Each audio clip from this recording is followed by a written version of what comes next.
Hi, one of these days I'm going to start a stream and have everything all set up before I go live, but that day is not today, as I am still setting up because I make good life choices and definitely did not wait until the last minute to get everything running.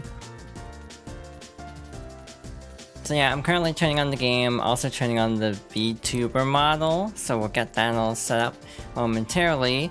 That's a problem. One moment.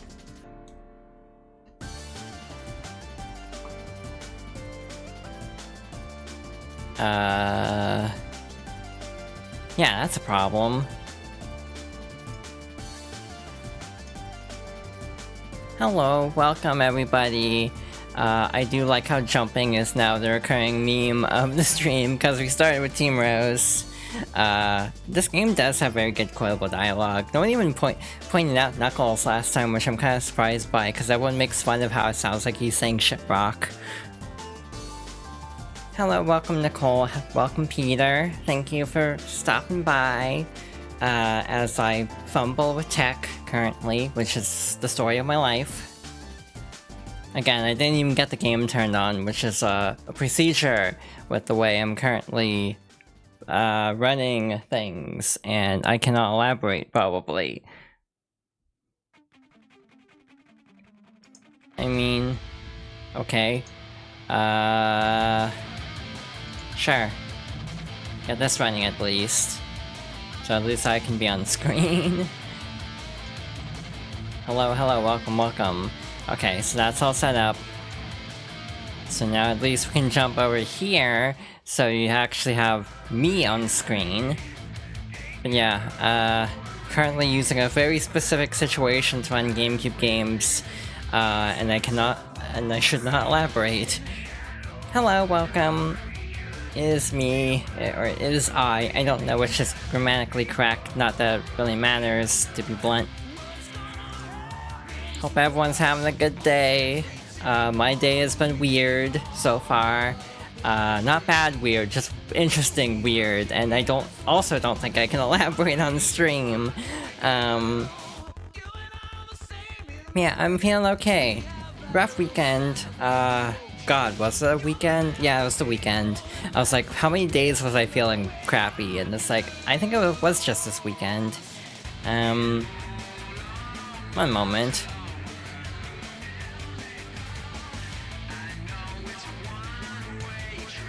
This is very dramatic music as I'm just currently sitting here setting up a stream.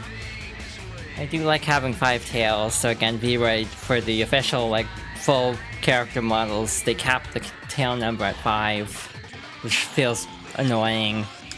Huh. That's a problem. One moment.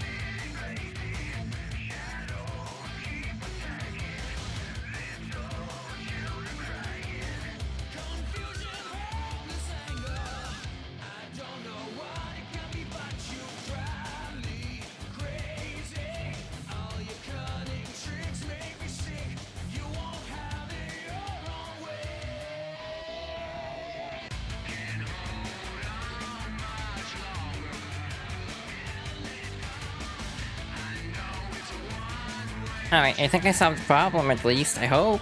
If not, we have a bigger problem. I think I just forgot to plug something in, which is definitely, I mean... As far as solutions go, that's better than some, I suppose. It's an easy fix, just plug something in. There we go. So now we can get the game started, though obviously, gonna give it a moment to just get to the menu.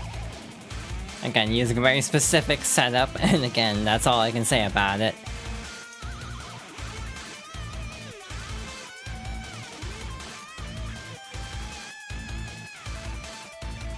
Alright, turn that on.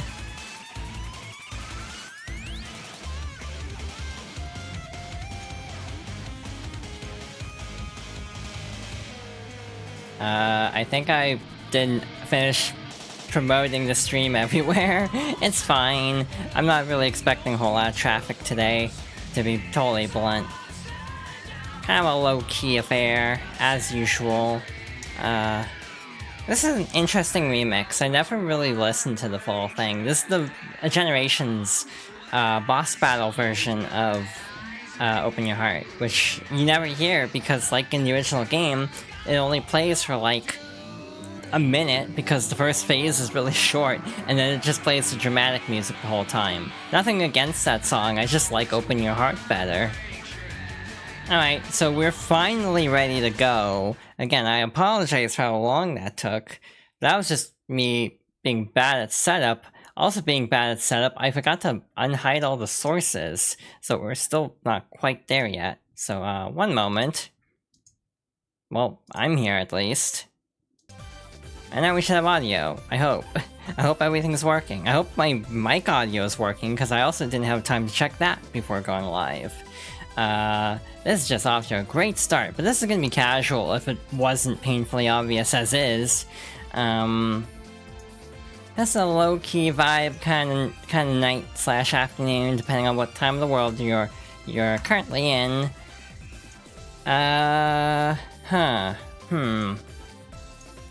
Sure, I'll drop it here. I'm the only one who's promoted stuff in this channel, or conversely, people promoting stuff for me in this channel, I'm realizing. So that's kind of fun. By fun, I mean mildly intimidating, being the only one. I swear everyone's, like, arrangements make things really difficult, because, like, where does each person decide to put a promo channel in the list of, like, we'll do it next time? Wait, what? Huh? Oh, right. I see what you mean. I'm, like, really out of it, as you can probably tell. But yeah, this weekend was weird. I'll obviously have an opportunity to talk about it as we play, but we should get started. I'm already starting like 10 minutes later than I was hoping to. I'm counting on you guys! Affirmative.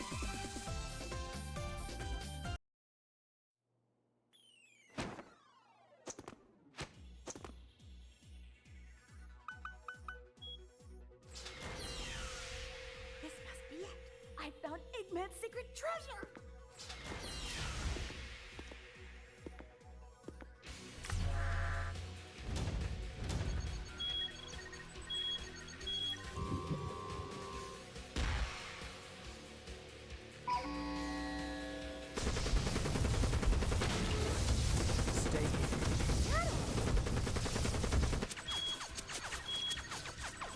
Must eradicate all Pigman robots.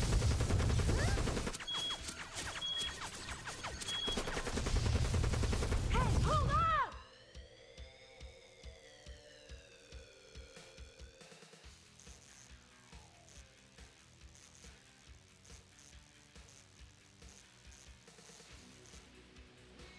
Now I get it. Now I know what this is all about. You're mad at Eggman for sealing you in this room. And you can't remember anything, can you? Then it's settled. Now you two make up so we can start looking for Eggman together. Oh yeah, baby. This makes us a team.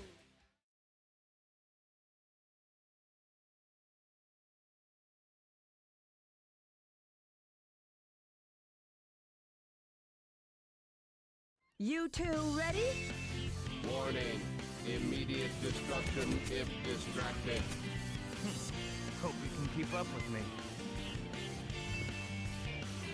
Alright, we are off to the races. We are playing Team Dark. I'm gonna drop a take here to kick off this playthrough. I don't like Team Dark's story, but weirdly enough, I like these characters a lot. So it's this conflicting feeling of, I think narratively, this is the most interesting team in some ways, but also one of my least favorite teams to play, because this is just hard mode versions of Team Sonic. Why is Rouge's outfit like this? I have no idea, but I kind of like it and wish it wasn't only in this one game, personally. Rouge's arms are weird. I haven't really noticed. You can do first person in this game. Yeah, her arms are weird. Like, there's a... Yeah, I never really noticed how bad her character model is in this game, because you're not really supposed to zoom in like this, but... I'm trying to, like, figure out how to describe it. Would you say it's gender? Well, now I'm not, because now that I've actually examined it closer, I'm like, I kind of don't like it. Rouge normally is gender, but this version of Rouge, specifically because of her, like, messed up anatomy, I almost would say is not gender. Personally speaking. Though, again, I do like the outfit on paper. It's just, yeah, I never noticed how wonky the character model is. Even in Shadow, she has a different character model, I'm pretty sure. Which, again, we'll probably be seeing soon-ish. I don't know if I'll jump straight into it, because I have other plans, but I would like to stream Shadow. I've talked about this many times, but I do have plans to go through some of the endings of Shadow, at least. Again, trying to go through all the Shadow stuff before the movie comes out, mostly. I know I'm not getting through this before, whatchamacallit, the Sonic Shadow fanfiction drops. Sonic and Shadow Generations. Alright, yeah, this is just hard mode of Team Sonic, which is, like, definitely something that will be frustrating if you're not used to this game, and its quirks, shall we say. +2. I don't know why that's a I don't understand what is and isn't a +2 at this point. It's a mystery to me, if I'm being honest. But basically, I wanted to just ramble a lot about Sonic, because of course I do. I hyperfixate. So a bunch of stuff got announced. There's going to be a state of play. I knew about this already because I'm too invested in reading video game leak threads, so it had been heavily rumored that a state of play would be tomorrow. Also, it's Tokyo Game Show, so everyone just assumed there would be one. But also, there's a Sonic Central, and also a presentation by Level 5. What happened to my momentum? I've never seen that happen before.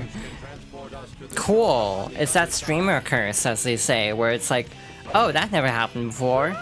Neat. I got to experience this lovely part of streaming, I guess. But what was I talking about? Level 5. So they are the studio that does Professor Layton. That's the one I'm most excited about.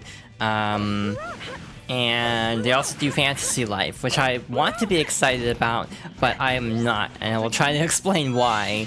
But first, obviously, the elephant in the room as I'm playing a Sonic game, or the hedgehog in the room if you would prefer. Sonic Central. I don't have predictions for this. I am obviously expecting a Sonic and Shadow Generations trailer. That's it. That's all I got, because, like, maybe a movie thing? But, like, I don't see them doing much else other than, like, mobile crossovers or, like... Yeah, the new Fantasy Life almost is, like, borderline vaporware territory, in my opinion. Like, it got kind of shadow delayed out of, like... It was supposed to drop in October, and then, like, a month ago, they said, oh yeah, it's actually coming out in 2025. But I also found out why. Not exact reasoning why, but I have a theory of why. It's actually being done by different people this time. From what I gather, it's being done by Concept, which people might know from a little-known game called Mighty Number 9. So, yeah, to me that explains why the new Fantasy Life might be having some development problems, because, yeah, that game was interesting, to put it politely. Like, I was reading something about, like, the new Fantasy Life, and it was straight up, like, a quote about the game from Keiji Inafune, and it's like, oh, he's still working at Concept, and apparently he's involved in Fantasy Life, which is making me die a little bit on the inside in Minecraft, to clarify. Because I put so many hours into the 3DS Fantasy Life. It was probably one of my favorite third-party 3DS games, and so I was really excited for and yet everything is just sort of depressing about this game, and making me sad. I hope for the best, but I am prepared to be disappointed, basically. And that's kind of where I am about Professor Layton also. Again, I might have a hot take that I'm not really a big fan of Mystery Journey, just because I thought the pacing was weird, and like the story felt kind of like...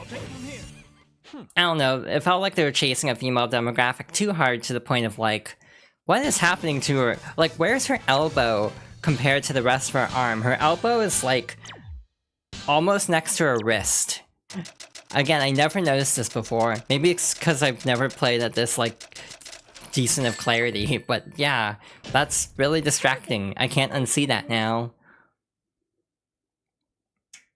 So yeah, Professor Layton, I like the original trilogy, the second trilogy's alright, and then Mystery Journey's just okay. I never finished it though. Maybe I'll do that on stream. Try to get through it before 7 comes out. But it's like every time level 5 announces something, I'm just kind of like, I'm really hoping it's good, but I'm also not holding my breath that it'll be good. Just because the state of that company feels very tenuous at this point, to put it mildly.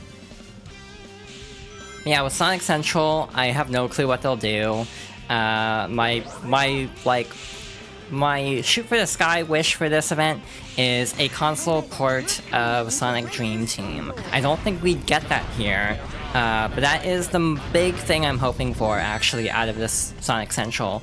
Because everyone says Dream Team is really good. I don't want Apple Arcade. So I'd love to play it on, like, Switch or something. Other than that, I don't really have many, like, hopes for Sonic. I'm just, like, hoping the new game's good, I hope the movie's good, and I don't really have a whole lot other to add, because both are really close. So it feels too soon to be getting anything, like, substantial out of Sonic until, like, next year.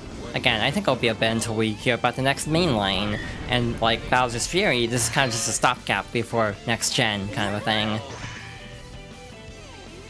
And then there's PlayStation Showcase. Weirdly enough, that's the one I'm least excited about, oddly, which might be slightly backwards. Oh right, they teased the DC Comics thing. I just got a ping on Discord. I forgot to show on the streamer mode. So yeah, they teased something with Batman and Sonic, so that'll be interesting. That'll probably be there tomorrow, but I have no clue what that'll be, if it'll be like a Batman costume or something, or like an IDW cross, like, comic thing? I don't know.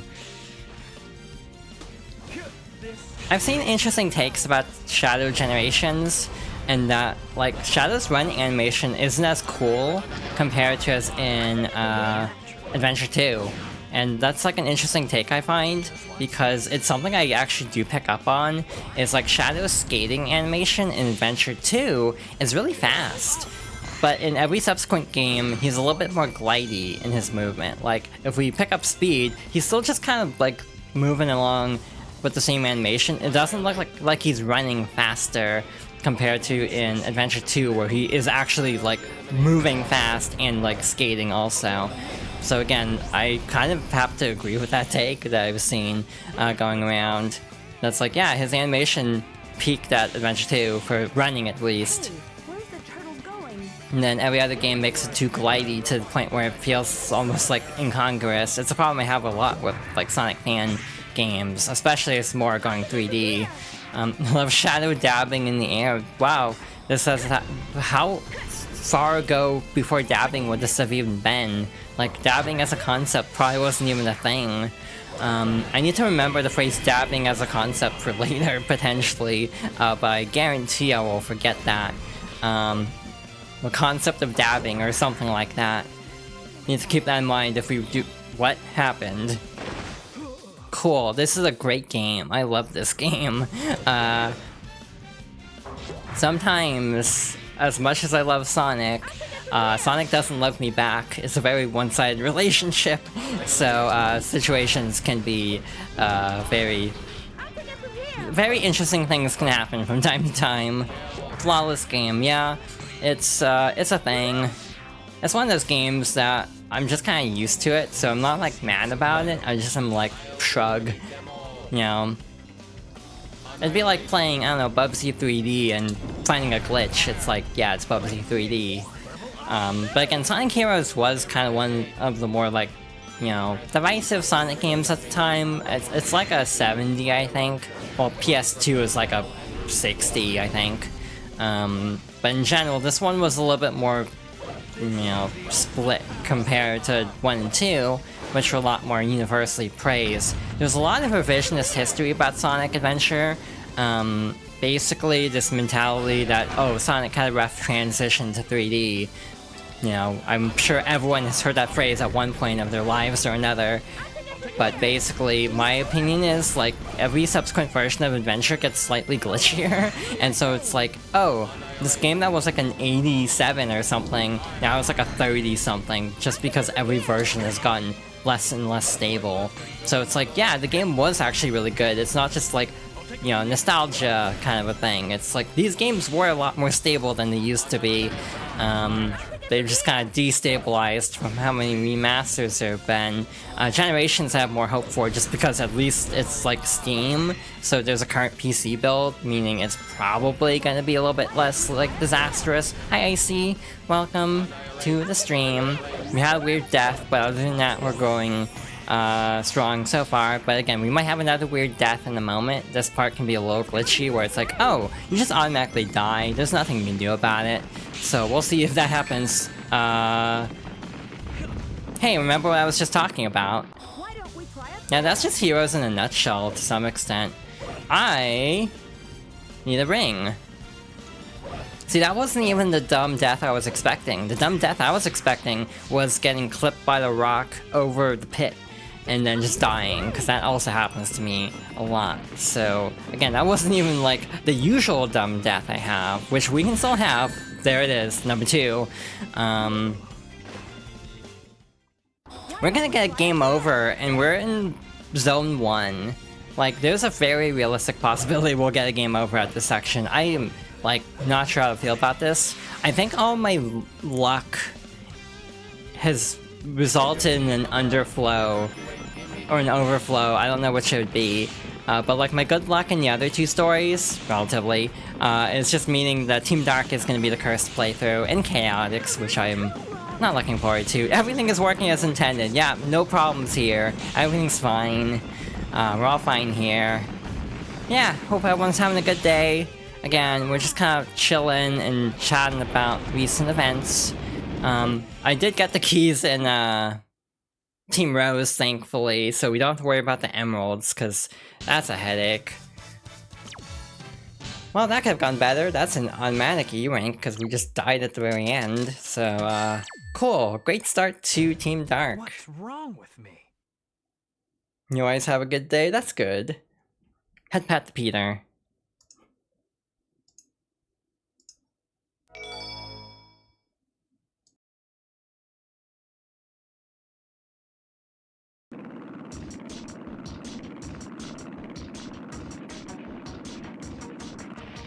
You're the ones who are playing games with my army.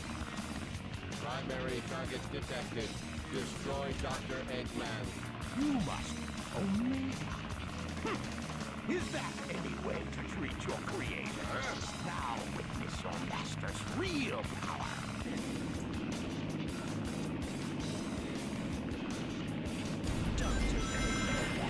We're talking to you, Doctor. This is revenge. I do miss this voice actor for Eggman. Shortly after Heroes in Advance 3, the actor passed away, which is somewhat believed to be part of the reason why they just kind of cleaned house on the entire voice cast and switched to the 4Kids like Sonic X cast, just because they had to recast one character, so they just wanted to kind of like have everyone, which again is weird that with the most recent recast, Eggman was the only actor to stay the same person, which is a whole other can of worms I don't want to open up. But yeah, it's interesting. I'm actually kind of in the mood for like a recast at some point because of how many actors have moved on from Sonic. It's weird how high profile, like, pre-writers of all games started out. They had a huge voice cast, but I'll try to remember to talk about it after the next cutscene.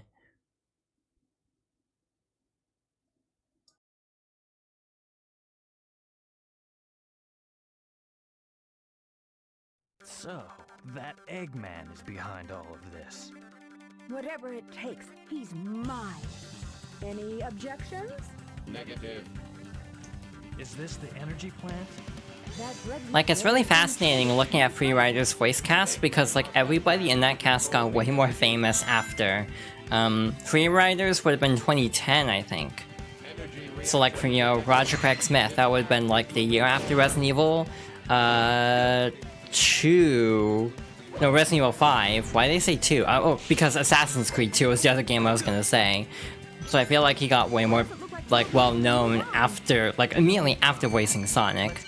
But then you have, like, a lot of Critical Role people in, that cast. Like, a large percentage of Critical Role, actually, now that I'm thinking about it. And a lot of them have moved on. Free Riders is clearly the most important Sonic game. That opinion is fascinating and kind of like...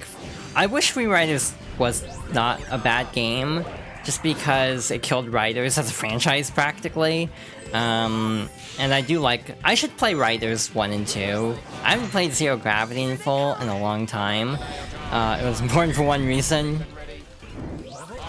I mean, there's also a Kinect game, so that's, like, interesting from the perspective of, like, really not putting the Kinect on a good foot forward to the point of, like, wow, this is just really bad, a really bad idea to do hands-free motion controls. Yeah, like, Troy Baker was SBO, which is weird, because that would have been, like, two or 3 years before The Last of Us and Bioshock Infinite both, and now he's in, like, every video game as, like, a main character. He's Indiana Jones in this new game. So it's, like, just kind of weird to think, oh yeah, he was voicing SBO in Free Riders of all games. And, like, Blaze the Cat was Laura Bailey, Knuckles was Travis Willingham, so yeah, basically everyone, like, everyone from that era is, like, gone from Sonic, because that one got really high profile not too long after. Yeah, to be fair, he was in a lot of things then. I remember first hearing about him in, Final Fantasy 13 as Snow. Oh yeah, he was in Kid Icarus Uprising, I totally forgot about that. I need to play Uprising again. Unfortunately, I don't know how streamable that game is because of, like, emulation for 3DS, but basically, I would like to play Uprising again at some point. It's been too long. I would love a remaster. Maybe that's my problem, is I keep expecting, oh, maybe they'll finally, like, do a rebuild of it. Supposedly it's a case of, like, losing source code, so they would have to, like, rebuild the game from the ground up, which is, like, yeah, that'd be the effort making a new game, practically, in some regards. So yeah, it's a weird situation. A lot of games are really poorly handled in terms of source code. Square Enix is the biggest offender of this, where it's, like, every Square Enix game feels like there's a story of them losing source code.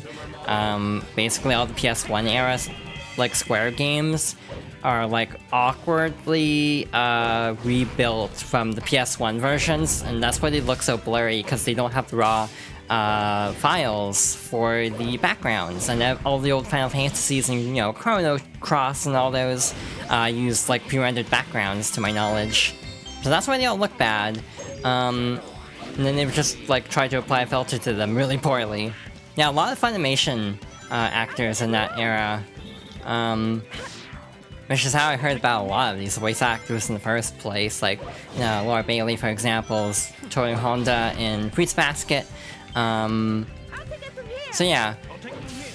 Maybe that's probably why I have a soft spot for, like, a lot of characters voiced by her, is just because Fruits Basket was one of the first anime I ever saw.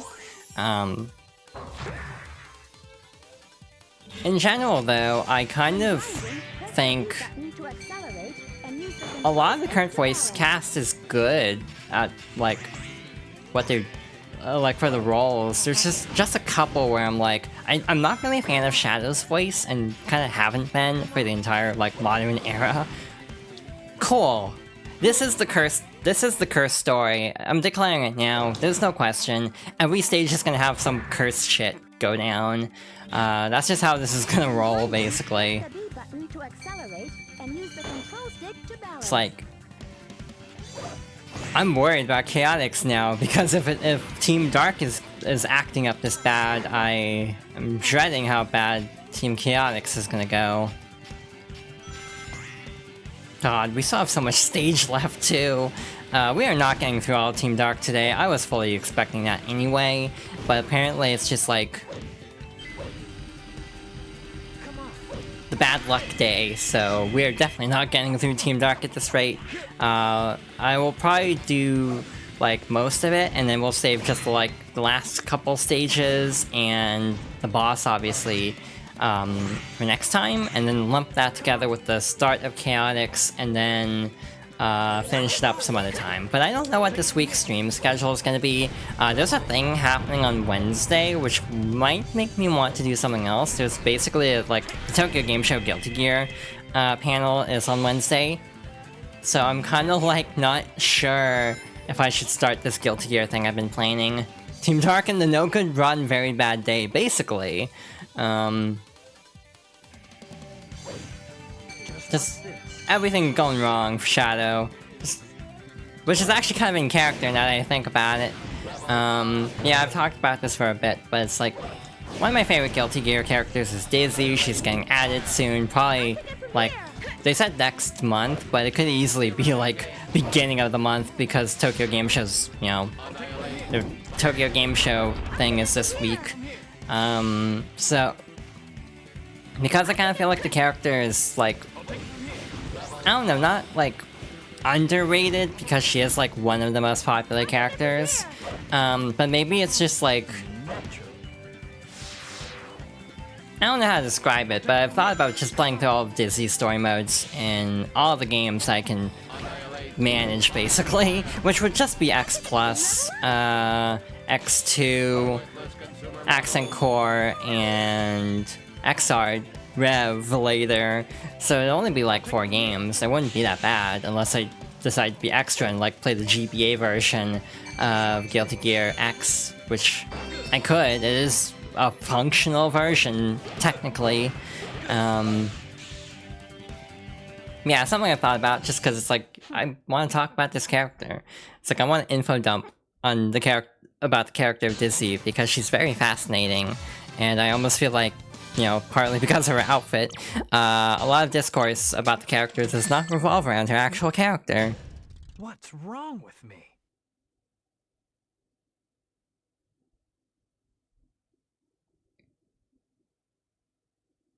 And yeah, just excited to see how the character plays and everything, so that's big. I'm very excited about that. I've thought about Dust Strikers. Like, every game, like, it's just a case of, depending on how much time I have, like if they announce, oh, Dizzy's coming out at the end of October, I will make it a bigger thing. I will actually play Judgment, I will play Dust Strikers, I will play, God, what's the other one? Petite? No, she's not in that. She's only in a cutscene. I think she's in May's ending of Guilty Gear Petite. But like, here's the thing, I want an info dump about Guilty Gear, basically. I want an opportunity to do that, because I love the series. I've just kind of, you know, not grown up with it. It's weird, I'll talk about this more if I ever play them on stream. But basically, I got into Guilty Gear with Accent Core on PlayStation 3. Didn't really get super into it, just because I didn't really play online very much, or at all. But I kind of bounced off of it and ended up going more for BlazBlue at the time. But basically, at the start of the pandemic, I was like, oh, everyone's hyping up Strive. Also, lockdown, so I have plenty of free time. I'm gonna try to learn a fighting game. So I picked up XR Rev later, or Rev 2 specifically, and Strive, and kind of played both a lot. I played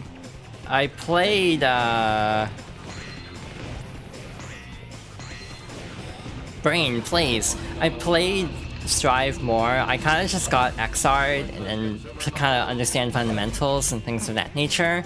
I also, you know, full price release versus, you know, old PS4 game that was like $17, physical even. But basically, I ended up really enjoying Guilty Gear again, and when I was basically doing my extensive rediscovery of the series, I ended up really gravitating to the character of Dizzy because of her storyline, and by extension Kai. Because, like, I never really played enough Guilty Gear to really settle on the main. Like, obviously, I think I mostly played Jam and, like, you know, maybe Soul. I don't remember. Again, this was like 10 years ago, so I do not remember.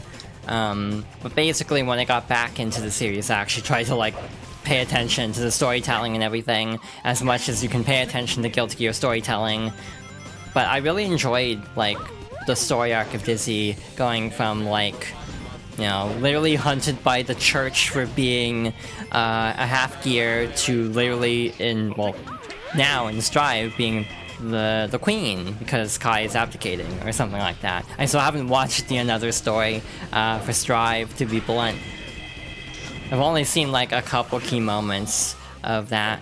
That's another thing I've thought about doing as just like a joke thing almost at some point. It's just like a watch party stream. I'm going through like XR story mode and like Strive story mode, which is just cutscenes, but just like getting together and watching it with people. Because I kind of have issues paying attention if I'm like multitasking.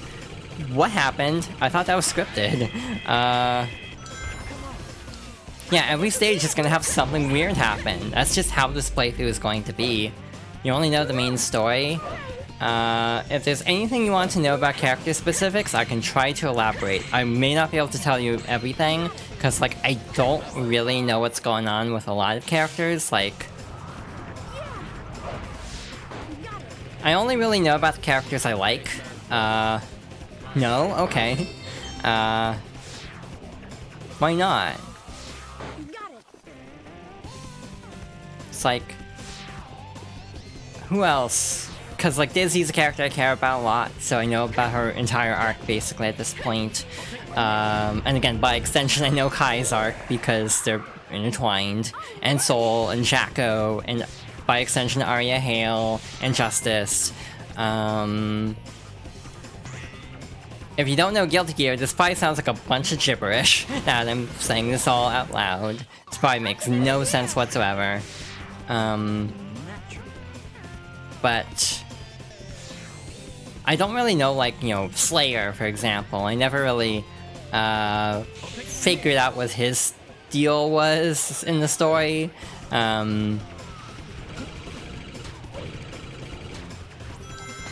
Yeah, Elfelt too. Elfelt's story is really cool. Unsurprisingly, I feel like basically every Valentine in this, by extension, counts Dizzy in a way. That's a whole can of worms. But, in general, I feel like the Valentines in general, their whole stories end up being very, like, you can make a trans allegory out of it, basically. I know I'm, like, for Justice, there's all the Queen of the Tuck memes anyway, which definitely doesn't hurt in the case of, Justice and Arya Hale and Jacko. I'm trying really hard to think of Guilty Gear lore while playing Sonic Heroes. Hi Graham. Hope you're doing well. Hi Esper. Tended to gloss over Slayer and Sato 1 until I started playing Millia more and found the stories intertwined. See, that's another interesting thing, like, something that gets overwhelmed, or, like, overlooked a lot is also Sato 1 and, like, Venom. Because it's, like, the sort of pining storyline there that's unrequited. It's like a love triangle kind of a situation. People are, like, wondering always what they can do with that kind of story. Yes, we definitely need the lives. We are struggling. Sonic Heroes is like out for blood today. But what else? Obviously Bridget's story is a little bit complicated in terms of talking about it. And actually, in my opinion, is handled really well. I know a lot of people disagree with that notion, but maybe it's just because my egg phase was really, like, long and slightly obvious to everybody except myself. But I actually do like Bridget's story, or Brisket, or Basket, or Bucket, whichever you prefer. Or all of the above. But yeah, basically, I like Guilty Gear. Clearly a normal amount, based on how much I'm able to talk about it. B. I don't know why you're saying B. I'm like... Did I miss something? Oh. Biscotti. Like... See, now I can't say Bridget. Because I've been doing this so much, I can't even say Bridget anymore. It's like, I just want to say Brisket. Oh shoot, problem. Big problem, oh my god. Yeah, saved it, I hope. Okay. Cool, that sucked.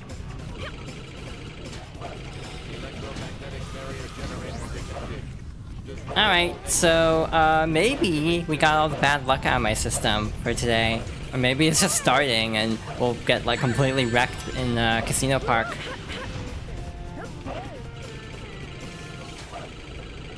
Okay, I got really quiet for a moment because it's like, this game is out, for blood today. I don't want to, like, chance it. That's still like a B rank because we lost all our rings at the end. And again, Team Dark is like the hard mode. So, yeah, it tends to be a little bit stressful. Alright, that might, I don't know, that might be good. Yep, that was an A. I'm actually, kind of surprised by that. I almost thought that would be a B. I don't know why I said it that way.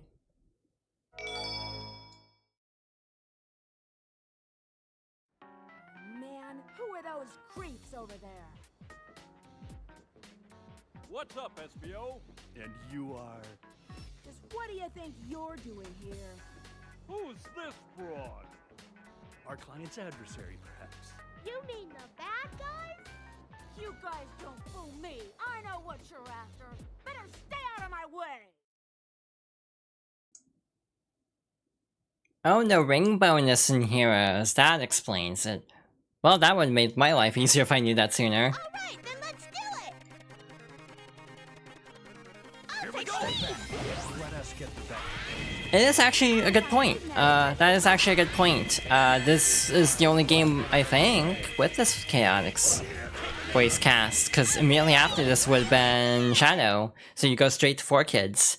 By the way, when I was going through all the endings, like doing 5 of the paths, so I only have to do 5 on stream, so you don't have to play every stage twice, I specifically left that mission so we can do that on the stream. Also because the ending cutscene is hilarious.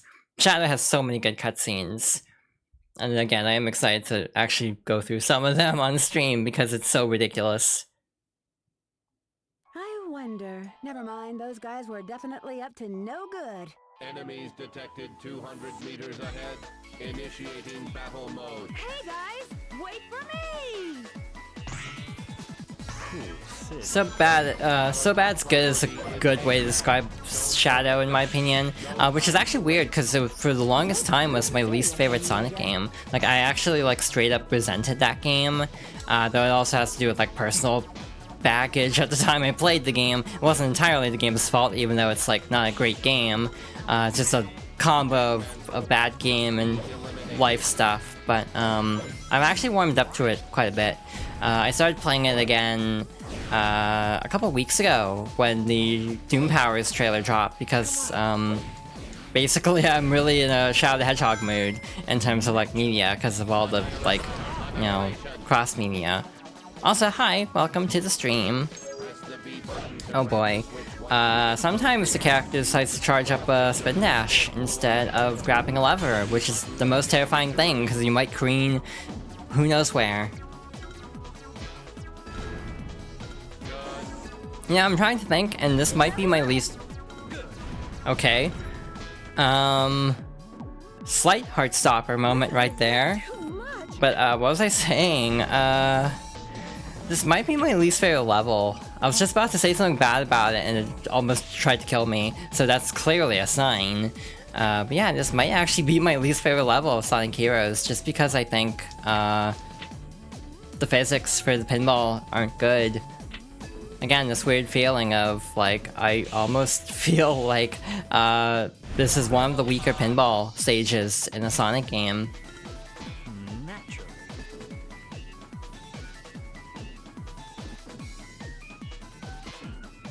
Feels like I'm not even saying anything, or it's like I shouldn't say something and, you know, tempt the Sonic gods to smite me where I stand. Who would that be, actually? like technically would it be Chaos? Because Chaos is sort of like a deity to the Chao. So like, what would be the closest to a god in Sonic? I mean, oh, obviously there's like, you know, Light and Dark Gaia. I feel like this is a much deeper discussion about Sonic of all things. The Chaos. Yeah, I can agree with that. I miss the Chao Garden, everyone wants it back. My favorite thing is like, there was an interview with Takeshi Izuka, who's like the head guy of Sonic, who basically was asked like, what do you get asked the most to bring back? And like, no hesitation, he goes, Chao Garden. And then he's like, do you want to bring back the Chao Garden? Or are there any plans to bring back the Chao Garden? And also no hesitation, he says no. It's like, cool. Like, I appreciate the honesty, but the juxtaposition of being like, what's the most demanded thing? Chao Garden. You have plans for that? No. It's like, great. Big the Cat? I can agree with that too. Big the Cat's like this eldritch creature that just kind of goes around, and like, there's no rhyme or reason to him. It's like, he's basically, like, Big the Cat is the cryptid of the Sonic universe. I mean, like, he lives on the jungle and everything. So yeah, I think it would be yeah, he has cryptid energy, and I appreciate that. But yeah, there's also the question of like, who's the most gender Sonic character, and I actually don't know what the answer would be. Rouge is obviously up there, but I also am partial to like Blaze the Cat personally. He's voiced by Duke Nukem and Ryu. I forgot Ryu is the current voice for Big the Cat. Big somehow ends up in cyberspace, and see, this is the funniest bit of like storytelling in that game. Hello Yuki, thank you for the follow. Oh shoot, where am I? Where the hell am I? Oh boy. Okay, I think we are under the stage. Because like, Rouge fell off, and something, I don't even know what's happening. Again, hey, maybe if we get all the bad luck out of the way now, we won't have to worry about it for Chaotix, and we'll just have the best Chaotix run of my life. I say, fully knowing I'm full of shit in this moment. Chaotix is gonna be hell at this rate. But hi, welcome. Thank you for the follow. I hope you're having a good day. I hope everyone's having a good day.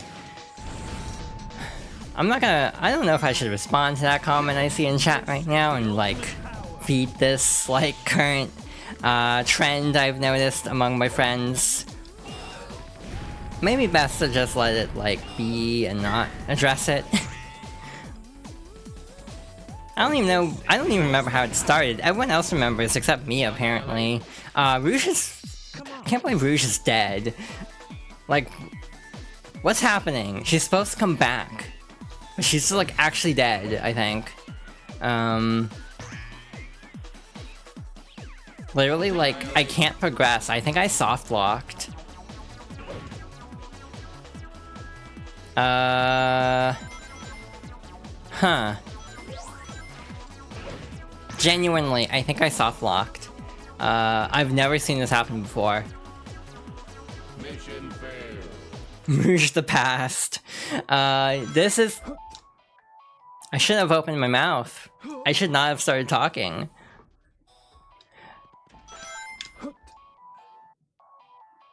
What is happening? Genuinely, what is happening? Why is everything breaking? Naturally. Listen, I am a Sonic Heroes defender. I'm a Sonic Hero. I can't even say I'm Sonic Heroes strongest soldier. I know other people who are like way more like big fans of this game than I am. If I'm being honest. I'm playing Rouge. I don't care if this is technically slower. I don't want to take any chances of not being able to progress. Oh, you are too? Okay. So you've been through the trenches also. Hi Silver, welcome. Thank you for the head pats. As I am slowly losing my sanity to this game, because it is out from my head today. I don't even know if that's the expression. See, like 06 is fun. It's like broken in a funny way. Heroes is just broken in sometimes like unpredictable and unfathomable ways. And I don't even know if that makes sense. But it's this feeling of like with Sonic Heroes, at least it's like this is kind of baffling more than anything when things break, because they'll just be really stable and then suddenly it'll just like throw you off a platform for no reason. Had pats for chat. Also, with that, I think we're only 5 followers away from affiliate. So again, this happened way faster than I thought, and we actually get it in like under a month. That's gonna be way over. Oh, Stormblight, thank you for the follow. This will be like I'm lurking while nap. Oh, I hope you have a nice nap, and thank you for stopping by. But also, yeah, this is way faster than I would have guessed, to be honest. My guess was gonna be end of the year, not 1 month or less. So again, I had like 10 followers going in because I've been hyping up stream plans for like ages, it feels like. Alright, we're finally free. Only to enter a fresh hell next time with Bingo Highway. God only knows what Bingo Highway is gonna do. It's like, I don't drink alcohol, but it's like, you know, it's like this feeling of I need a drink after this. When you switch to Rouge, she sounds like Tails. Like when she says, I'll take it from here. The funny part is Tails doesn't sound like Tails in this game. Cause like this is, again, one of the like worst Tails voices. Again, even if it's understandable why. Cause of like, yeah, the actor's age. But it's like, yeah, Tails doesn't even sound quite right in this game. Alright, let's hope our luck turns around into Bingo Highway, because I don't know how much more my heart can take of this, to be honest. Feels like I'm being put through the ringer by the game so far. But yeah, I promise I don't play only Sonic games. It's just I'm in a real Sonic hyperfixation because of all the stuff coming out soonish. Like, you know, obviously we have the movie soon, we have Shadow and Sonic's, like...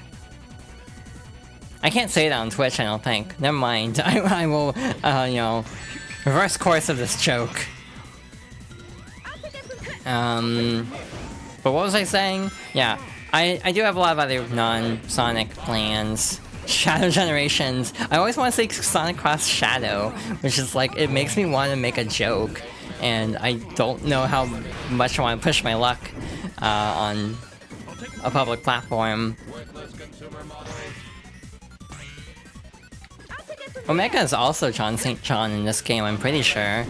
Yeah, we talked about that last time, I think. I love the song though, I love this, like, track. And like the All-Star, not All-Star, Team Sonic Racing remix is like incredible. I absolutely love that rendition of the song.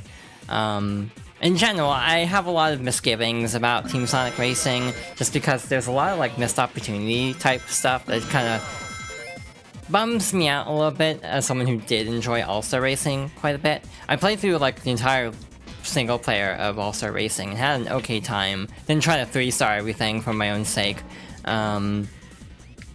But I played through the campaign of like Team Sonic Racing, and it just felt kind of like disappointing in a way. Mostly just because of like the repetition of everything. Like you have to play through every track so many times. It just kind of got a little bit wearing, like kind of tiring after a bit because of like... I feel like there was not enough like unique tracks or mission types to justify the length of the story. For starring all of World 2 and also Racing Transform, because the best character... Which character needs 220? Also, the one beef I have with All-Star Racing is there's no Blaze. Ages? I don't even think I knew about that. See, like, I'm not super into... I didn't get super into it, I mostly just played through the main, like, tour mode or whatever it was called and called it a day. I don't think I actually did the like, Grand Prix mode even. Oh, that's metal. Cool.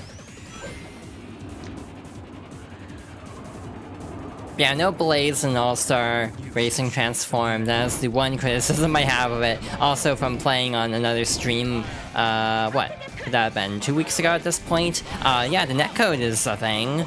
Had a fun experience where in All-Star in the online, one, I couldn't pick a character, so I was stuck as Wreck-It Ralph, and also, well, actually, I didn't know I had to re-pick my character more specifically, but then I also was holding Accelerate and went backwards, so that was fun.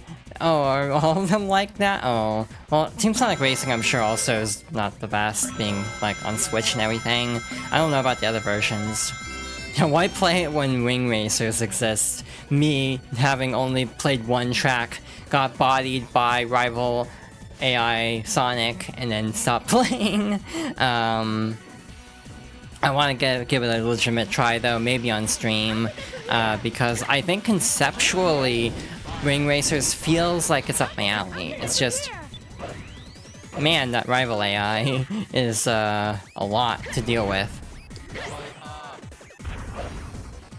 Plus, like, unlocking Blaze is, like, really difficult.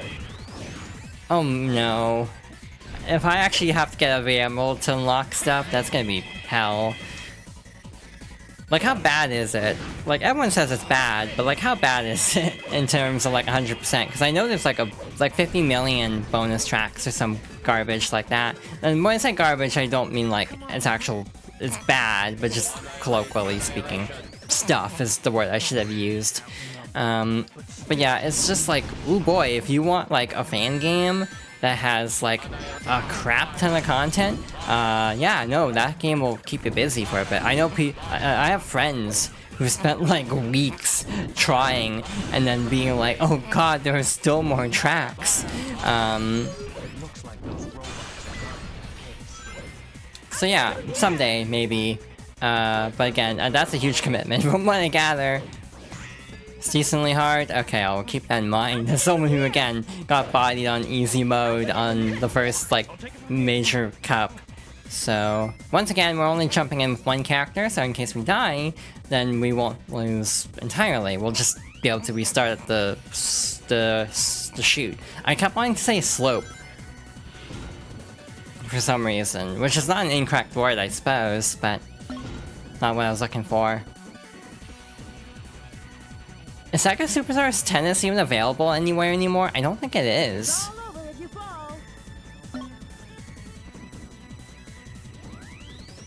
Like, I don't even think it's on, like, Steam anymore. Cool, okay, so, this is why I was very careful about not jumping in with every character, because that can happen. I never played that game. Weird reason. I was like really young and I was trying to be a really good kid and not play games with like blood. So I saw the game was rated for blood because of the House of the Dead stage. So I didn't play it. Like, that's a true story to my understanding of it. At least, you know, looking back at something from 15 years ago. I think that's how it played out. Hell, I remember not even wanting to play Harvest Moon because it was rated for suggestive themes. Like, genuinely. And then look at me now. And that's all I'll say on the subject.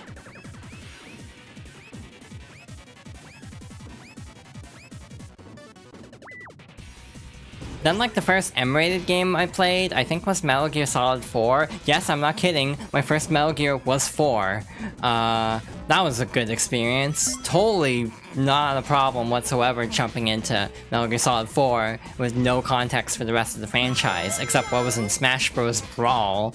What could possibly go wrong? I'm sorry for your loss. I had fun with the game for what it's worth. I just didn't know what was happening. See, that's a game I want to do on stream, but I don't think I have the patience for, like, the cutscenes of Metal Gear Solid games on stream. Like, you know, that's, like, get up and, you know... One moment. I need to actually focus for a second. There we go. It's like get up and, like, make food, use the bathroom kind of cutscene length. Okay, Bingo Highway was comparatively less cursed. It was still a little cursed, but still better. And we got an A rank, even. So yeah. Maybe I got all the bad luck out of my system. Maybe it'll be fine. Maybe it'll be smooth sailing from here on out.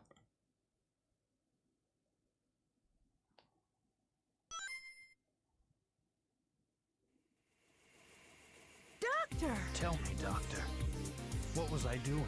Asleep on that base? And what about my memory? Your memory? What memory? You have no past to remember. What? Well, I believe our time is up. I'll see you again soon. Get them. Hi, Saren. What is Metal Gear Solid about anyway? Yeah, war is a good way to put it. It's funny because, like, around the same time people were posting, like, the main quote of MGS4, which was like, war has changed. And then you have, like, Fallout, where it's like, war has never changed, or like, war never changes, or something like that. I forget the exact, joke there. But hello, welcome. Hope you're doing okay.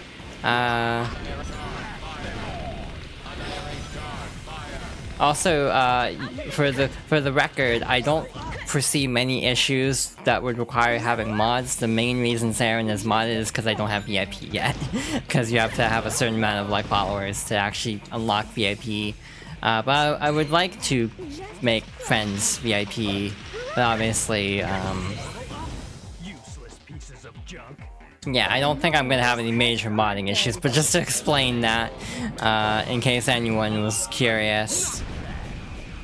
Didn't even notice? Oh, okay. Hello. I like how my tone shifted this much. Chaos control. Guess that's... I don't know how, like, to feel about using the Team Blast in this stage, because Team Blast has a different effect for every character, or every team. So Team Darks freezes time because it's chaos control, meaning, oh yeah, every time you use it, the stage freezes, the timer even stops, so it keeps the next wave from spawning in. So in this case, I'm actually probably not going to use Team Blast very often, just because it's annoying having to, like, wait around for 10 seconds every time. Yeah, I don't even know how many VIP slots you get at first. I don't think it's that many, but again, I'll try to add people as I can. Can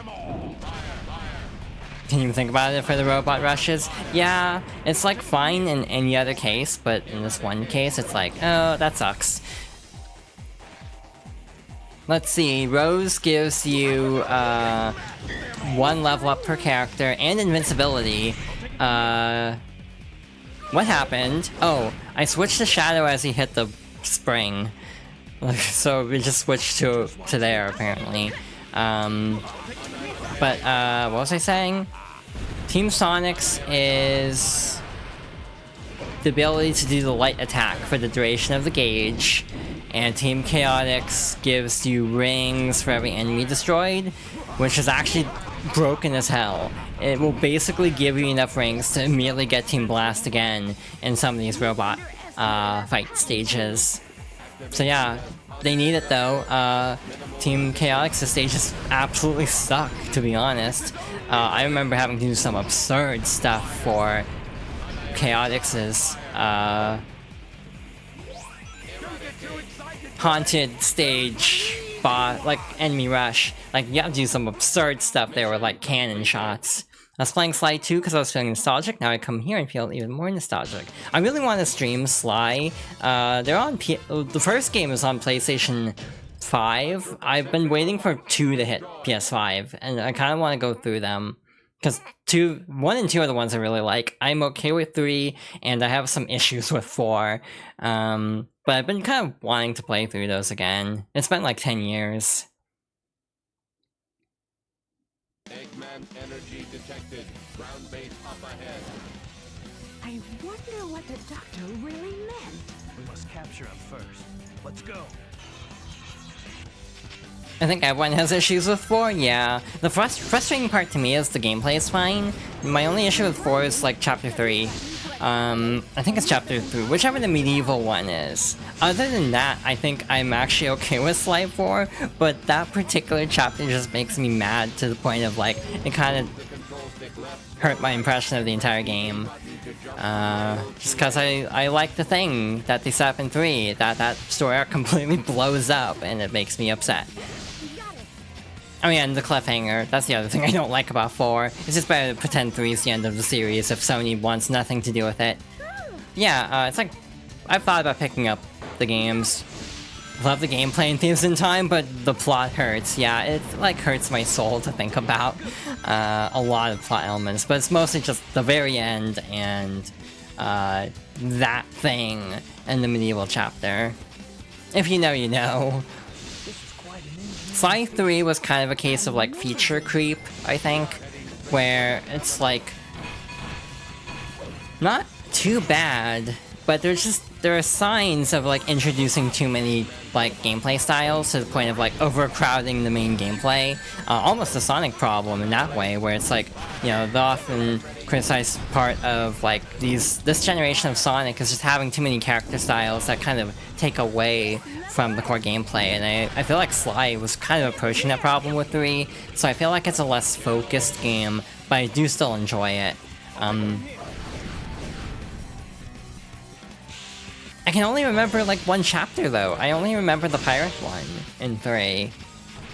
It's like, I feel like I remember a lot more of 2. Do you prefer the second or third game? Yeah, that's basically a problem in all of them. Like, well, except Jack. I'm very much a Jack 1 fan.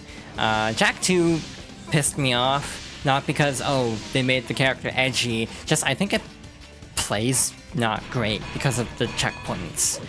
It's like if Jack 2 was the exact same game, same like story, like, you know, I know everyone dunks on like, oh, Jack's first words are like, I'm gonna kill Praxis, and so it's just like immediately sets itself apart as like being really edgy, but it's like, it's not even the edginess in story that bothers me, it's that the gameplay feels like it's trying to be like mature, and what that often equates to in games is just making the game artificially hard and annoying. So that's my issue with Jack 2, it's like, literally just give me a checkpoint, and I'd be fine with this game.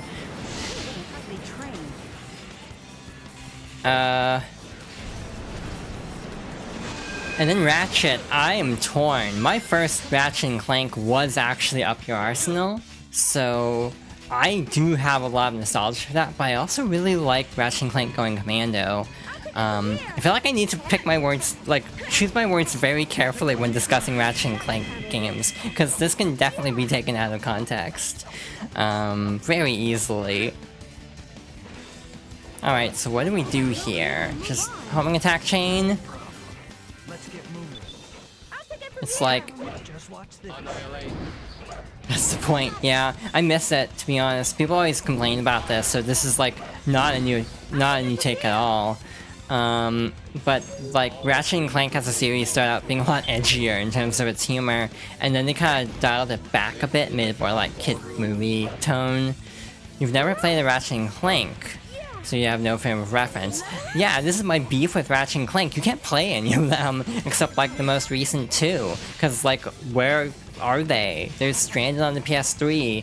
The only way to play them on current gen is like streaming on PS5, which is not my ideal way of playing a game, especially attached to a streaming service that's like $80 USD. So yeah, I want Ratchet & Clank to get remasters, so I can actually play these stupid games again, because these games are another part of my childhood. Though I also have to take that if any of the series was gonna continue, I would have preferred Sly. Yeah, the PS2 versions emulate well, but Future is the whole thing. Insomniac in general used a lot of, from what I understand, like illegal programming techniques to get games to actually work. Like, oh, this thing that literally Sony's telling developers not to do, Insomniac used it. So like, you know, games tend to be very awkward for emulation. Hi Track, hope you're doing well. Go Team Dark, go Team Dark. I'm sensing a bias here, though again, character-wise, I do tend to gravitate towards Team Dark in this game. Though again, gameplay-wise, it's been kicking my ass today. Not illegal in like a literal sense, but kind of like in a joke sense of like, basically, yeah, like things developers weren't supposed to do. Like I want to say one of the games, it was a situation of like the PS2 had like PS1 components in them, and it was like discouraged not to like tap into that for PS2 exclusives, which also causes problems for some games that because later revisions took out some of the PS1 components, if I'm not mistaken. Or I might just be talking out my ass, and because my memory is very fuzzy on this. But I could have sworn there's something about one, it's like something like Ratchet and Clank, where it's like, yeah, the reason it emulates badly, yeah, the extra RAM and processor, they weren't supposed to do it, but Insomniac did it anyway. I think it was Insomniac, it might have been Naughty Dog actually, for Jack. Also, this is my other complaint of the day. Basically on PlayStation 5, they finally made a new emulator for PS2, but they haven't backported anything. So like Ape Escape is still broken, you know, Jack and Daxter still has problems, so like they really need to fix that too, because I would like to play these games that are like literally unplayable. Like Ace Attorney, Ape Escape on PS5 has like strobing, so it's basically unplayable. So again, that's one of my big hopes for that, is they eventually add, 1, the Ratchet and Clank games, 2, the rest of the Sly games, and 3, fix the games that broke from PS4 to PS5 by moving them all over to the new emulator.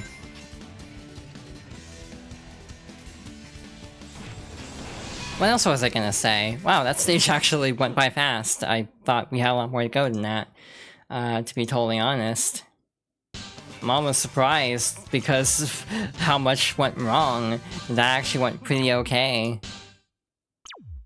Bias towards Team Dark? No, I actually saved this team for last when I played Yuna for myself. That's fair. Again, story-wise, I think they're the most important, because the other teams are just like there. The way somebody's going, I doubt they'll fix anything anytime soon. Yeah, that's kind of where I'm at too, unfortunately. I have opinions about PlayStation. Like, as someone who's got one, I'll play games. Like, I have Crisis Core, I'll play it. See, that's another thing, though. I've thought about doing a total Final Fantasy marathon. I think that's, like, both, like, really ambitious and cool, and also, I might drive myself mad if I do that. When I say complete, obviously, like, as complete as I can do, because, like, mainly the money for online games like 11 and 14, but like go through all the single player ones at the very least, 1, 2, 3, 4, 5, 6 through the Pixel remasters, and then 7, and then like 7 Remake, and Crisis Core, and eventually Rebirth. And I've never finished 8, so that'd be like a semi-fresh playthrough. That's a lot of RPGs in a row. Yeah, that's like my fear about that. They wouldn't be in a row. I would probably put like other stuff in between.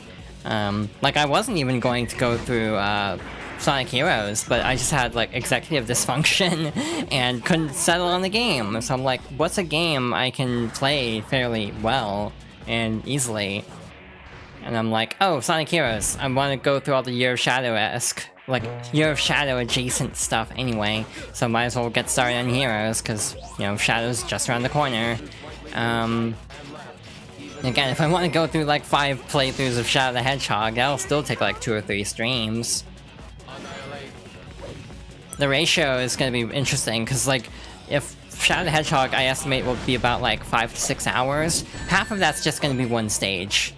I say jokingly. It's not that long of a stage, but again, you have to play it like 5 times. Once we get farther along, I might actually just skip Westopolis, though. Again, hypothetically 10 times if I hadn't already done half of the routes already on my own time. Hey, lucky number 13. Again, we can use all the luck we can get on this playthrough. You can do it? Yeah, you stream like for 10 hours though. I don't yet. I'd love to get to the point where I can do like 10-hour streams or like even just 5 or 6 hours. But my stamina's not that good anymore.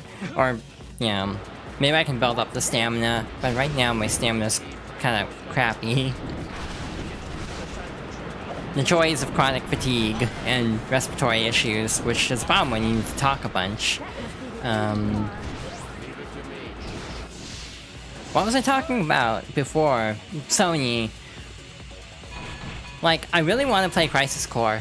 I've been kind of back into an FF7 mood, so I almost do want to play like OG and then the 2 remake games, because I really have a lot to say about Rebirth. And again, by the time I get through Rebirth, because it's a 120-hour game, Part 3 will be out. I say somewhat jokingly, but also somewhat sincerely, because boy, that game is long. Okay, that's not the right rail. It's gotta be this one then. Oh yeah, this is gonna be in Shadow Generations. For some reason, I don't know why. It's like kind of an interesting cut, to be honest. I guess it makes sense though, because this is, well, we'll see once we defeat the boss. I'm not gonna say it, or I shouldn't say it right now. You know, can't spoil this game even though it's like 21 years old. And also not currently available outside of like emulation, unless you just locked down found a physical copy years ago.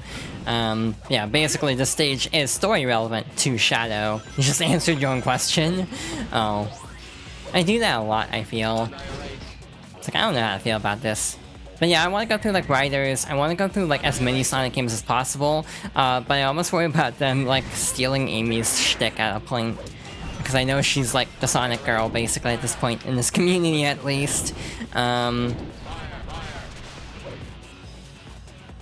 I also have grown up with like every Sonic game. But yeah, I've also thought about doing all the Marios too, like all the main series Mario, and then I know Peter's gonna talk about how many Mario games there are, because that's always what happens when this topic comes up. Thanks, game. Real cool. So yeah, okay, our luck is not uncursed entirely. When do I get my respect for being a big Sonic fan? You are also a big Sonic fan. It is nice actually knowing a lot of Sonic fans, because as a kid, I didn't really know a whole lot. Sonic Heroes a Mario game? No. After finishing Shadow, I have no idea what to do, because 06 and Unleashed aren't very available to play. True. When you clear 06 on stream. Oh, ouch. If that's like the way to get like a Sonic fan card, that's like a tall order. I say, as someone who's planning to stream 06, actually. Not for the Year of Shadow slash, Shadow Generation slash movie build-up, because I need a Brook adapter for that. Fun thing is, the Brook adapter, like, for Series X stopped working because Microsoft sucks, but basically it still works on 360. So actually, you can run other controllers on 360 or Xbox 360, which is good because my 360 controller died. Last thing I did with that controller was buy Third Strike Online a couple months ago. Like, I'm not even kidding. I hooked it up, I booted up my 360 to log onto the store to buy Third Strike Online because it was like $1, and it's not available on Series X, which means it's one of the games that's going away when the store closed. So I made a point to buy that, and then as soon as I did, I tried like a couple rounds, the controller disconnected, because I think something in the battery port is loose. So yeah, that is literally the last thing I ever did with that controller, is buy Third Strike Online, which honestly, I can think of worse ways to go. I actually have the collection now, though I've also heard the collection's like bad, and like genuinely, even though there is the 30th anniversary collection, we're coming up on 40 actually, very soon. So people are hoping they do another, like Fighting Collection 3 has Third Strike. That's like the big hope that I've seen going around, because like the fighting collections have such better online and like input latency compared to like the Street Fighter Anniversary Collection. So I've seen a lot of demand for like Third Strike again, just because it would be nice to have a more functional version of that game. My advice here is immediately switch to Fly, because this jump can be a little bit scary. Good. I love the repeat dialogue in Sonic Heroes. I love how much characters will just say the same thing 50 times. I'm not saying this facetiously, by the way. I totally mean this. It's like, to me, really charming when games have like repeating dialogue. Like it's genuinely like something that doesn't happen anymore. It feels like dated in a way that's now looped back to actually being charming. See, I have strong feelings on Lost World, so I'm kind of in agreement with Drac on this. I do not like Lost World. I think it's my least favorite Sonic game, just because they did Tails so dirty in that game, and that is literally my reason for disliking it. Like, again, that might seem like an exaggeration. It's not an exaggeration. That is genuinely my one problem with Lost World, and what entirely spoils the game for me. Because Tails was, for the longest time, my favorite Sonic character. Now it tends to skew more towards Blaze. But in general, I feel like my Sonic characters, this is my life, that I always like the unpopular characters. Like, I'm picturing a voice director, like, telling them to make that sound. It's like, okay, so Shadow's gonna fall down a pit, and we want you to make a sound that's like this. It's like, okay, that's highly specific. I don't think Lost World is a great game, but it exists. I will stream Lost World someday, just out of obligation, probably, and just to, like, air grievances on Lost World. But again, it's actually a fine game. I just don't like Tails' like role. We're actually making pretty good time, but if we actually try to finish the story, it might take 3 hours. So I'm kind of debating what I want to do here. Partially just for my own stamina. Actually, that's a good question for chat. What is everybody's favorite Sonic games? Mine changes constantly. I go back and forth between quite a few. And yeah, Lost World 3DS is an interesting case study, because, like, a lot of people play that game for the first, like, you know, couple hours, and they're like, wow, this might actually be better than the Wii U version. And then you hit like the snow level, and it's like, I take back every nice thing I've ever said about Lost World 3DS. Did I mess up? I messed up, didn't I? Okay, at least they thought of this. They give you a spring to go back. That's the Chaotix path. Oh wait, you have to deactivate the lasers. Okay, deep breath. What happened?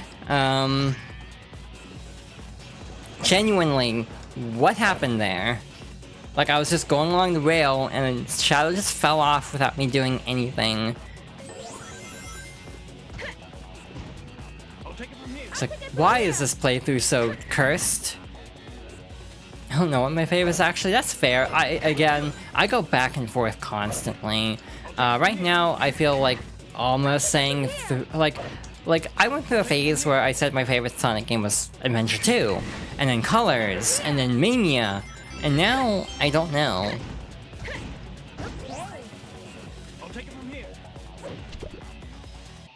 It might be... and 3 Knuckles definitely is good, but the thing is, as I've gotten older, I feel like I'm more influenced by nostalgia, so I almost feel inclined to say, Sonic 2, because that's the one I grew up with. Yeah, Mania is also, like, to me, Mania is almost like a cheap answer, because it's like the best of everything. It's like, of course it's the best one. It's like combining all the really good stuff from every game, so it almost feels like too obvious of an answer sometimes, especially because it's just building on what came before in a way that it makes it have less of an identity in itself. But that's like the main argument of why I'm like sort of back and forth on Mania.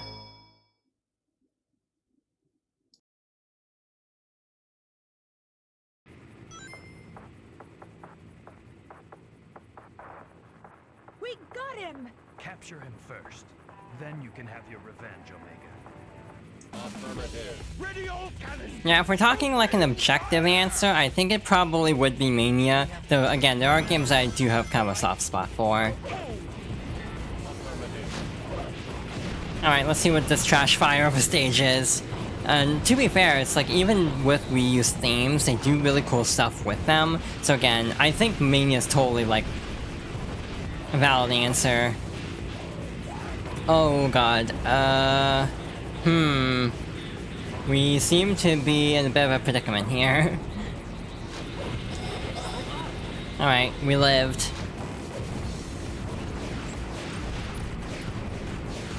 Yeah, why is this the playthrough that's just the bad one? Like, I'm afraid of my Lectering Shadow if, like, Heroes is giving me this much shit. I'm over it. I'm really done. We're just gonna Team Blast. Knuckles Chaotix is a game that I think needs a remake. Literally, like, all you need to do to make Knuckles Chaotix a little bit more fun is, like, rollback. Oddly enough, I think that is actually my answer of how you fix Knuckles Chaotix is rollback. Or just making the multiplayer more accessible, because I almost feel like it's a game that's so built around multiplayer, for better or worse. It's like, it's almost more fun, even if it's like frustrating if like you're not in sync with each other. Without another human playing along, I feel like it's not quite the same. At least from what I've seen of it. But like the game is like beautiful, it's amazing. Some of the best like graphics of that era, I'd say. The music's fantastic. There's so much going for that game, but it's just stuck on the 32X, and I wish it would be released literally anywhere else. To keep talking about like, oh, for this collection we thought about it, but we didn't go through with it because hardware.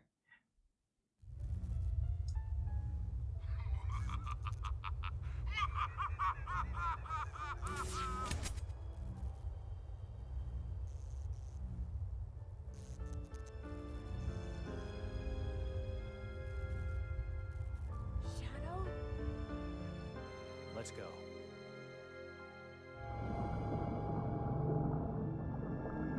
Ultimate life form data has been copied.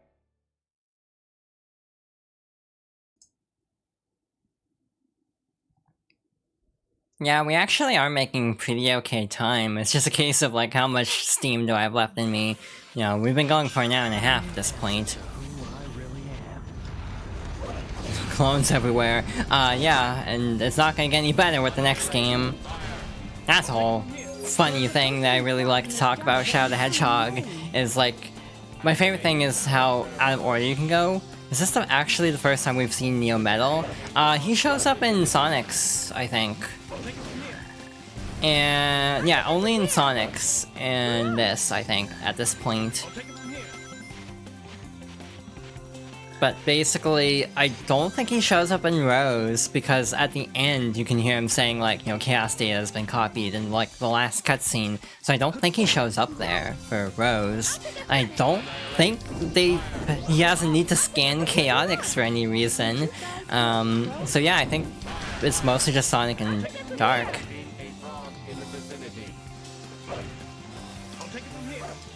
I do think in general, I'll take it from here! Hurrah! wow, my brain just decided it didn't want to work anymore. Useless heaps of metal. I'll eliminate them all. In general, I do think Sonic Heroes as a game has just enlarged Froggy. See, this is what I've always thought. Like, they just literally took the model and made it big. Like, that literally is what this is. Like, straight up. I'm actually just looking at the character model now. It's like, Looks like we'll be able to move on. it might be like I don't know if that's a case of the model changing between Dreamcast and Director's Cut, but again, I almost wonder if they just ripped the model and made it bigger, because it looks more polygonal than like other models in the game. I was like genuinely looking at it, and like, you know, observationally, I'm like, yeah, that looks like Froggy, and now I'm like, did they just literally pull the model? Because that kind of is what it looks like.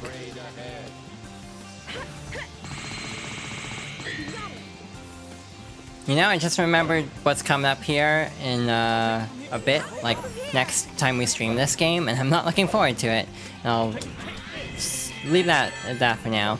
Oh boy, oh god, don't like that. Do not like.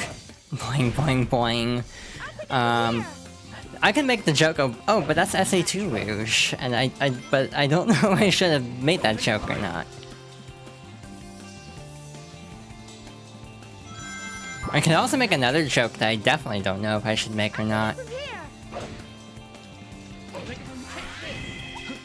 But like, it kind of occurred to me, like, if Sonic Heroes released now in the same way it did, where like Sonic Adventure 2 has all the physics, shall we say, and then she doesn't have the physics in Heroes, you know, I wonder if people got mad at about that at the time. Like, if people got really, like, incensed that they got rid of her, like, physics. Again, that was actually my introduction to the concept of all things, which might explain a few things about me in hindsight. It's like this weird case of like, I still don't know like if I consider myself like a furry or not, but I definitely have like inclinations towards like characters. I do think Sonic played a role in that. It's more just like, I don't feel like I have much room to talk. Literally, look at me. Look at how I present myself on stream. And, like, I don't think I have any room to try to wiggle out of the allegations. Plus, foxes are cool. I'm not just saying that because I am more biased towards Arctic foxes specifically. All foxes are good foxes, but again, I tend to have an inclination towards the Arctic ones. They're a little bit, like, smaller and, like, floofier, because obviously Arctic. But actually, design-wise, like, the ears on my model are a lot more, like, pointed. I feel like Arctic Fox's ears are a little bit more, like, rounded. So I almost feel like ear-wise, my model has more, like, Fennec energy in a way, which I also don't have any objections to. But I almost feel like that's the case. It's like, I don't know what that says about me if I have, like, Fennec energy.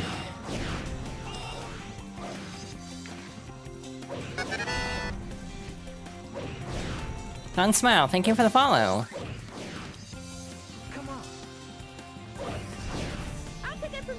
Hope you're doing well. What are we at now? That's gotta put us really close. It says 47 on my end.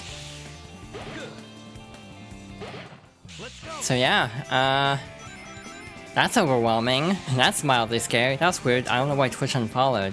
That's a really weird thing, actually. I didn't even notice, because I don't remember the number going down. Huh. Weird. Again, I have no clue about that, because, yeah, I thought my numbers were fairly consistent with the last few streams. Yeah, either way, welcome back. Hope you're doing well. Yeah, and that should... Okay. The frog will actually generate rain. Hello? There we go. I was afraid we were soft-locked again.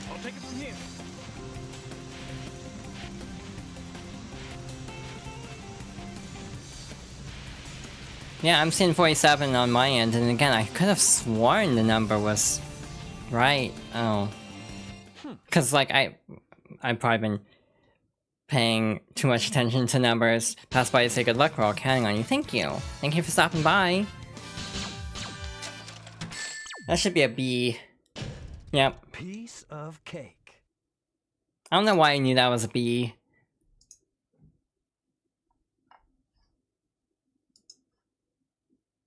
The model is fox-like. Yeah, my model is specifically supposed to be like a nine-tailed fox, except Vroid wouldn't let me have 9 tails, so I'm only stuck with 5. To be fair, you wouldn't ever see it anyway, even on the full screen, you don't see all the tails. So it gives the illusion that I have more tails than I actually do. So it's fine. I was really worried about it at first, because I was like, how much of the screen is this gonna cover up if I have 9 tails? But then I was kind of capped anyway. Okay, that was on me. I won't even blame the game for that one. That was totally my fault. It's like, I know the physics are bad for Omega, so I shouldn't, like, mess around, and actually, like, zoom around too much. I also like when dialogue cuts itself off, so, like, you almost never hear Omega actually say Annihilation, because it immediately gets cut off by the charge. Oh, that's a bomb. That could have gone very badly in multiple ways. Yeah, I like having a fox model, to be honest. It feels very, like, I don't know why a fox feels fitting for me. I've explained this a few times, but I think it's just because I, like, resonate with, like, lore surrounding Kitsune, for example. Huh, the trans person liking the shapeshifter in mythology. Who could have seen that coming?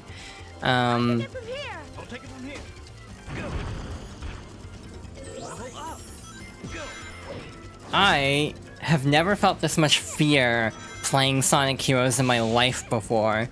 I feel like everything is breaking.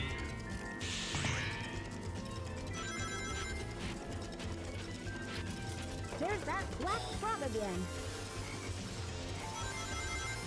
It's like, I feel like I'm not even saying a whole lot in this story just because I'm so off-kilter by all the weird glitches we've seen so far.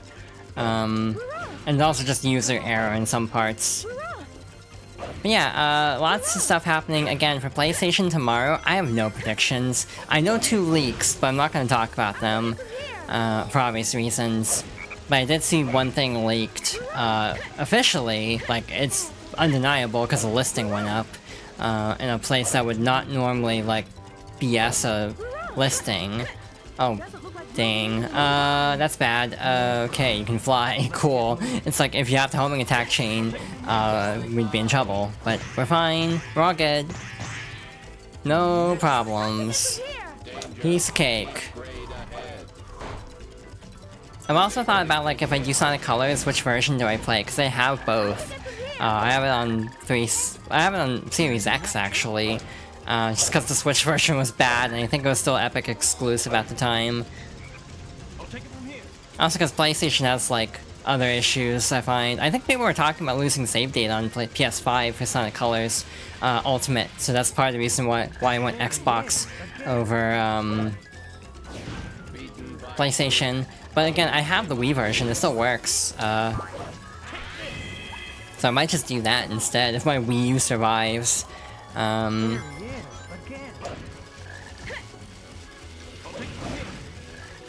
Yeah, I feel like I need a deep breath, to be honest.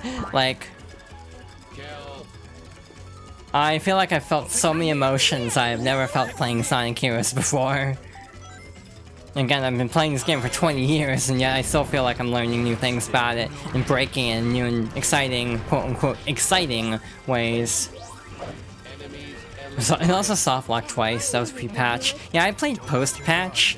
I had 2 crashes, one I think in Sweet Mountain, and the other I think was... It might have been at the start of the Egg Coaster, I think. But then, other than that, I had a good time with it. The only other obvious problem was, like,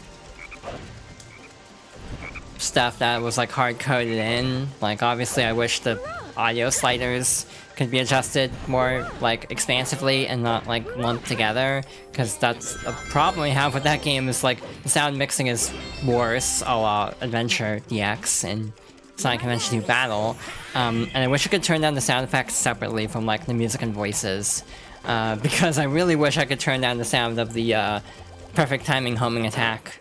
Let's go. Do you think we'll ever see that again? Like, the perfect timing for that?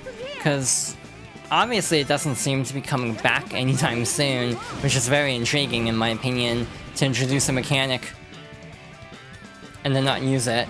That was on me, I should have flown. I shouldn't have used Shadow for that. I know, I should know better. Yeah, I almost want to, like, ask for suggestions of other stuff to play, but I almost feel like the answer I will get is, play what makes you happy. And, like, that's a good response, but I also feel like it's, what am I trying to say? Not like, specific. You're gonna say Yakuza 0, aren't you? It's like, I don't know if I should play that on stream. That's like an 80-hour game. I say this every time it comes up, also.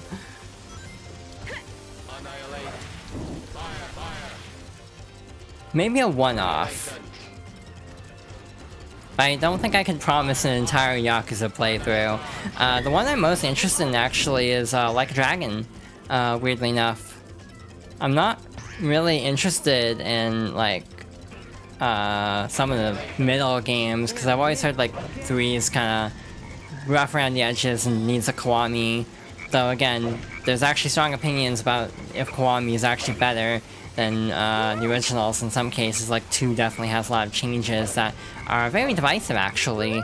So yeah, some argue that Yakuza 2 is actually a better experience than Kiwami 2. But again, also availability. What was the last version of Yakuza 1 or Yakuza 2 that existed? Would it have been the Wii U port, or was that just Yakuza 1? I don't remember actually. But yeah, they tried putting the Yakuza games on Wii U and they bombed. And then they were like, oh, guess no one who plays on Nintendo likes Yakuza. And it's like, no, it's because you put it on the Wii U. Also, it's a bad port. It runs at like 20 FPS. So it's like, you know...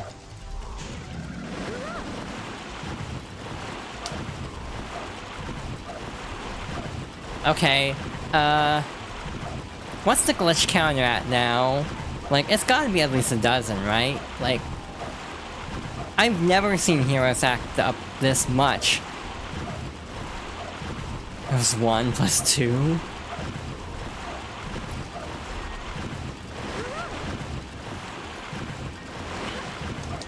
Well, I guess I learned something new, that the alligator's just kind of an illusion. It's not really, like, designed to hurt you. It's just, it's set dressing.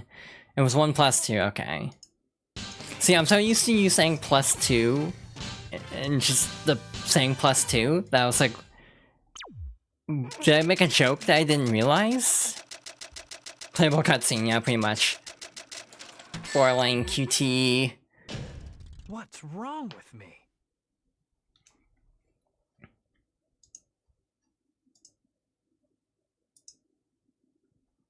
But also, all these announcements are happening at times I can't stream them, unfortunately. Like, I don't think I'll be streaming any of the events. Look, it's that hedgehog. Wonder what the big rush is all about. Bet you those guys will end up getting in my way and making trouble. Hey, isn't that... Sonic! Talk about being stubborn and full of surprises. Long time no see, boys. Too bad you had to come all this way for nothing. We'll take it from here. What'd you say? Sensors locked on Eggman. Non-compliant intruders will be destroyed. Didn't you know? We have a date with Eggman, too. Is that so? Well then, it'll be a date to die for. Hey, that's my line.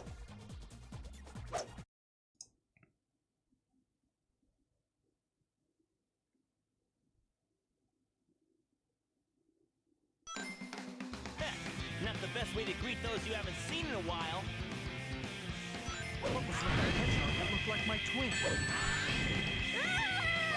Alright, let's give this another go.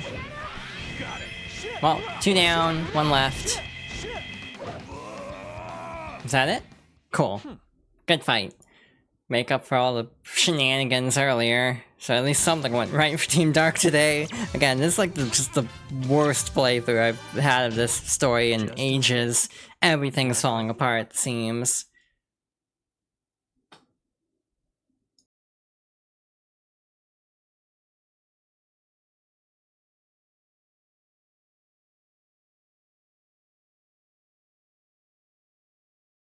Are you sure this is the right way?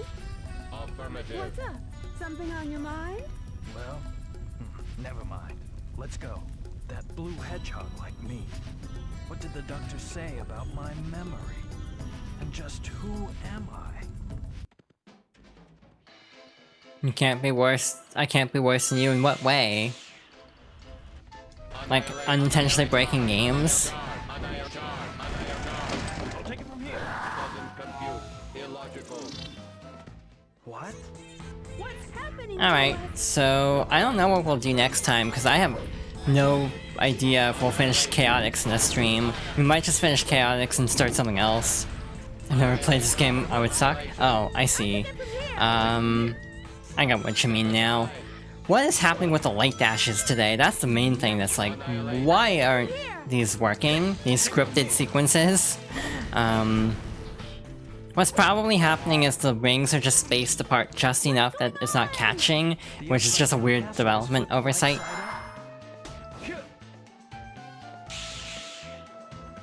Yeah, I feel like this game is like interesting because I've played this game so many times I'm kind of used to it in some ways, and even then I'm finding stuff I've never seen before. Life is full of surprises sometimes.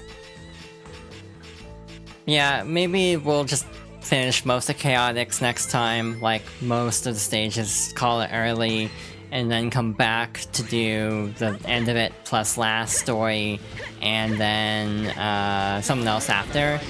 But I don't know what, to be honest. Like, maybe I'll just like... I think I have Xbox credit left over from like rewards points. I could just pick up like Sonic the Fighters or something, and just do that for like half an hour. If that, it's a really short game, actually. Oh, I'd make a joke, but I also don't have Lost Judgment. Or was it Judgment? I forgot which one had, Sonic the Fighters. But I know one of the Judgment games did, I think. Or was it Like a Dragon? Oh, it was Gaiden. Oh, so all the ones I didn't say, or the one I didn't say. That was recent, at least. You're just going to make that joke? Yeah.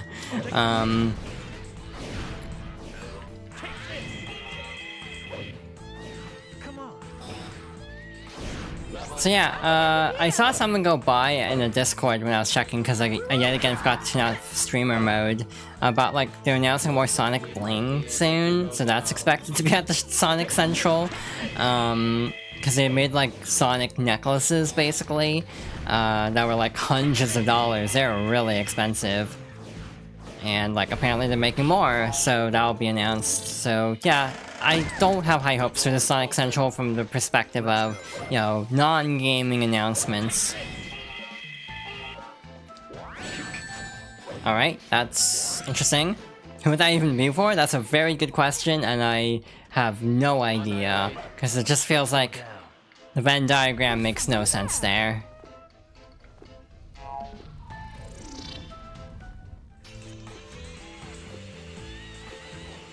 I think about, like, merch for things a lot, like...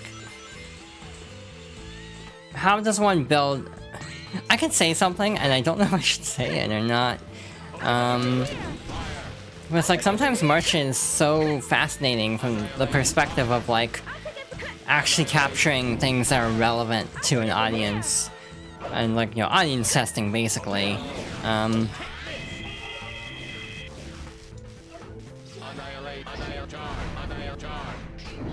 It's like, it'd be like... I mean, I've seen some weird collabs. I always like to bring up how, for Sonic Forces, I'm not being turned into a marketable plushie. That is not gonna happen. It's like way too early to even be like to even be considering the possibility of turning me into a marketable plushie. But too late. It's like, is it though? I think it's too early. I think it's the opposite. But I was gonna say, you know, everyone always jokes about Sonic and Sonic. Hi Warpstar Kirby, welcome. We are having an interesting time going through Team Dark today. I don't know how many lives I've lost so far, but it is more than I would have liked, for sure. But everyone jokes about how Sonic should collab with Sonic, the restaurant chain. How's it going? I'm having an interesting day. Not a bad day, but an interesting day. But I'm feeling pretty okay at the moment.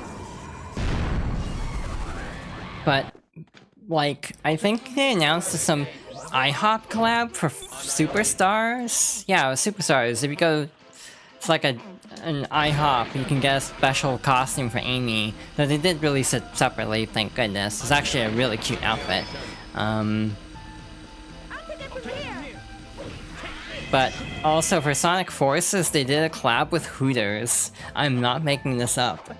And it's one of my favorite bits of Sonic Forces trivia to bring up out of context is, hey, remember the Sonic Forces Hooters collab? Hope your week went well? My week was a week. This weekend could have been better, but I'm feeling okay right now. Thank you, though.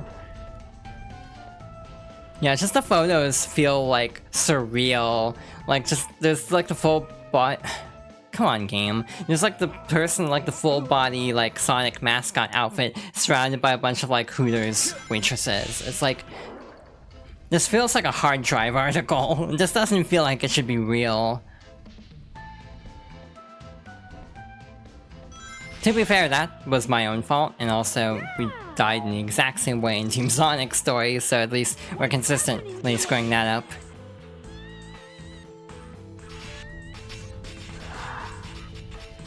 Sonic Forces sure is a video game that exists. I think about it a lot, to be honest. How much potential a story like that has, and they basically squandered all of it. But again, it's not even in the funny way like Shadow, it's almost just in an annoying way because of missed opportunities. We're not even strong enough to break the robots now.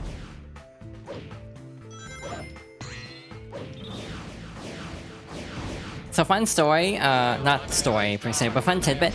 If you're level 3, it basically has like tornado effects, like the homing attack has tornado effects. So it can actually flip over those wizard robots. What they do is, if they're flipped over to like the purple side, they will steal your rings.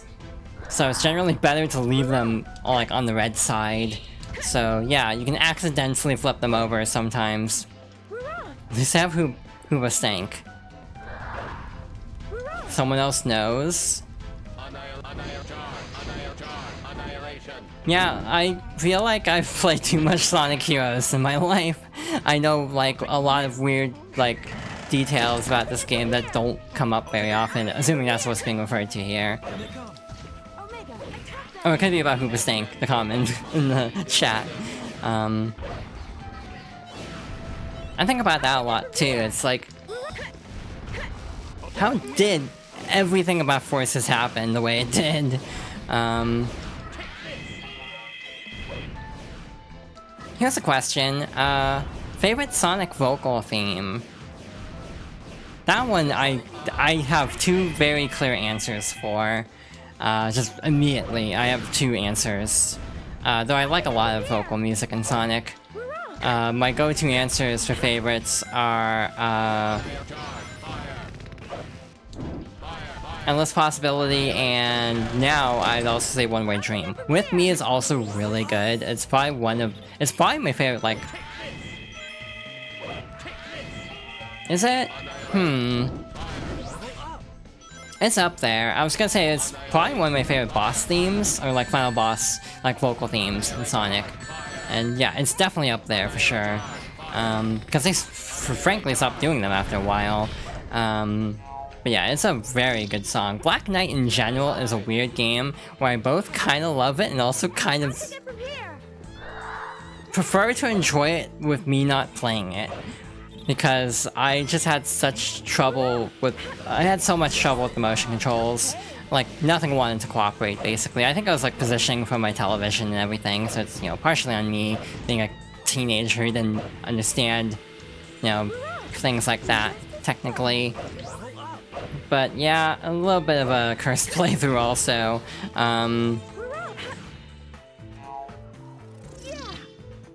It's been a game I've been meaning to give another try, just because now that I'm a little bit older and hopefully more level-headed, I kind of just want to see if my feelings on the game are any different, basically. Just watch this. You know, a little bit more patience. I think I could enjoy that game a lot more. And Secret Rings, even, for that matter. I even think that has the potential for me to actually turn around on it a bit. I'll take it from here. Every story thing of Black Knight I've seen goes way harder than it has any right to. That's like both, actually. Genuinely, the storybook games, both have some of my favorite voice acting that Jason Griffith does as Sonic. To me, those and Unleashed are the, like, games where he really shines.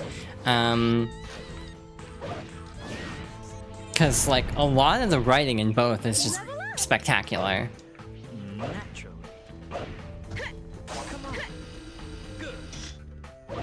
There's actually a fan project in the works, Project Reignition, I think is the name of it, which is a remake of Secret Rings, ironically, in Godot, which was also the engine used to house Colors Ultimate, basically. It wasn't like remade in Godot, from what I gather, it was just like sort of almost like a modern container to put the game into. Which is part of the reason why the game didn't turn out well, because it should have just been a ground up remaster / remake, in my opinion. Again, I think Colors Ultimate is overhated, but I also wish it had been handled better as someone who really loves Sonic Colors. I have a lot of good memories of that game.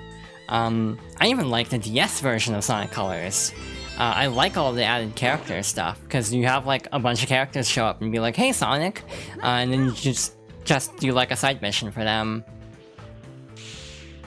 The Colors DS like really has a lot of cool elements that I wish were in the console version.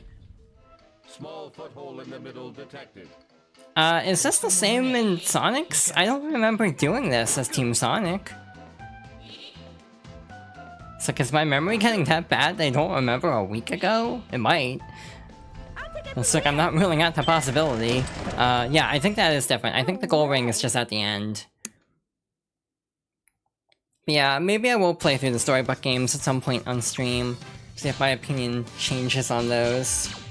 Because I remember the vibes were immaculate for those games. And that's like the nicest, like, that's what I always praise about the storybook games. Again, a lot of people really fixate on, like, the negatives of games, but I think there's some merit to even looking at a game that you don't enjoy and being like, oh, this game did this thing really well. And, like, that is the case for both the Secret Rings and Black Knight.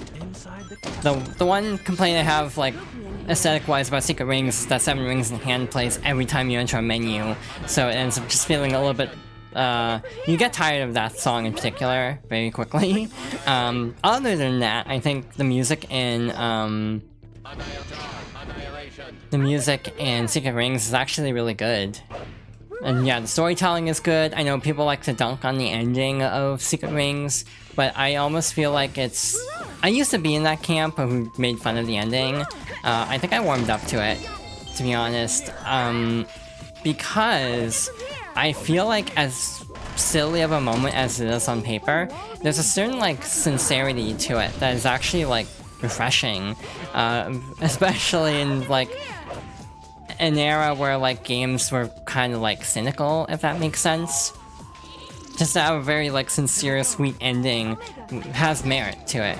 So again, I actually definitely have warmed up to a lot of aspects of Secret Rings. I just don't want to play the game unless, like, the fan remake ends up being really good and fixes all my problems. It definitely seems to so far. For the Sonic Amateur Games Expo, there's a demo that goes through all the missions in... or it actually has all the missions unlocked from the start, but it's the desert level, the starting one, I don't know the name, and also the dinosaur one. So obviously, after getting used to the controls with the first level, what did I do? I immediately tried the dinosaur level, or the dinosaur egg level, which is like the most hated stage of that game because it's just tedious and trying to wrangle motion controls is a pain. But I got through it no problem. I love pointing out good things in games I hate, like Persona 4 has good music. Weirdly enough, I don't like the music in Persona 4 very much. I think it's my least favorite of the modern Persona soundtracks. Like, I think it's just okay, which isn't, like, to say it's bad by any means, it's just, it's not as good as 3, and it's not as good as 5's. Though I almost think 5's is, like, gotten to comical levels at this point of, like, every time, like, people hear jazz in the video game, it's like, oh, it's like Persona, which is obviously a little much at times. I mean, like, the people who saw Neo, The World Ends With You, and thought they were ripping off Persona because of Shibuya being the location of it. Like, this genuinely happened. It's like, wow, they're copying Persona. It's like, Shibuya Tower is a real place. But, like, there's a certain, like, recurring theme I've noticed with Persona that's just kind of like... It's kind of like most people's first experience with a game like it, so it ends up kind of shaping. It's like the whole meme about, like, you know, this movie has Boss Baby vibes, says person who has only seen Boss Baby. Like, that's kind of how Persona feels sometimes. And again, to clarify, I love Persona as a series, so as much as I rag on Persona, I genuinely do like these games.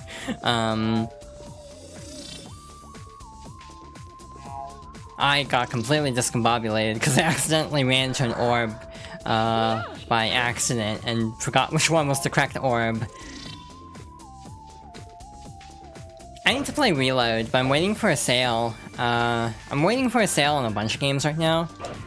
Yeah, it's simultaneously, like, weirdly overrated and underrated at the same time, in my opinion. It's like in a weird Schrödinger space, where it's like the people who love Persona 5 and, like, act like it's the best game ever, it's like, that's cool, but I don't quite see it. But then the people who just think it's overrated trash, it's like, that's also too far in the other direction. It's like, I almost feel like game discourse ends up being in extremes a lot. Like, oh, you either love it or hate it, and you can't be in the middle. And it's just kind of like a weird way to exist. Reload is on sale? Oh, I will have to look into that. I was kind of waiting for like $40, to be honest. Somewhere in that range, maybe 30 even. Mostly just because the answer is so expensive. Like, if I'm gonna play the answer and have to spend another like 40 bucks on it, I don't want to pay like full price for this game. Game discourse is a fuck. That is a very good way to put it. So I just kind of try to stay out of it. I just kind of lurk on Discords now and don't like engage because it's just not worth the, you know, mental anguish. Guess how much this is? Is it $30? Also, I probably wouldn't buy the answer right away just because, God, it's expensive. Also, I remember when everyone hated the answer. Now, like, poor Yukari going through the ringer of fan discourse. That's all I'm gonna say about it. And I'm saying this as someone who's never played the answer, but I just feel like... I wonder how I'd feel about Yukari, because I loved her in the base game, but everyone has strong opinions about,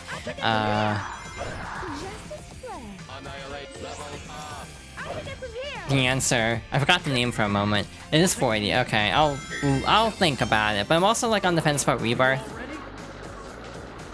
How much of it's just because of Aerith and Tifa being pretty? I don't have to answer that. Also, no one asked that, but I'm presenting this question on my own to call myself out on this.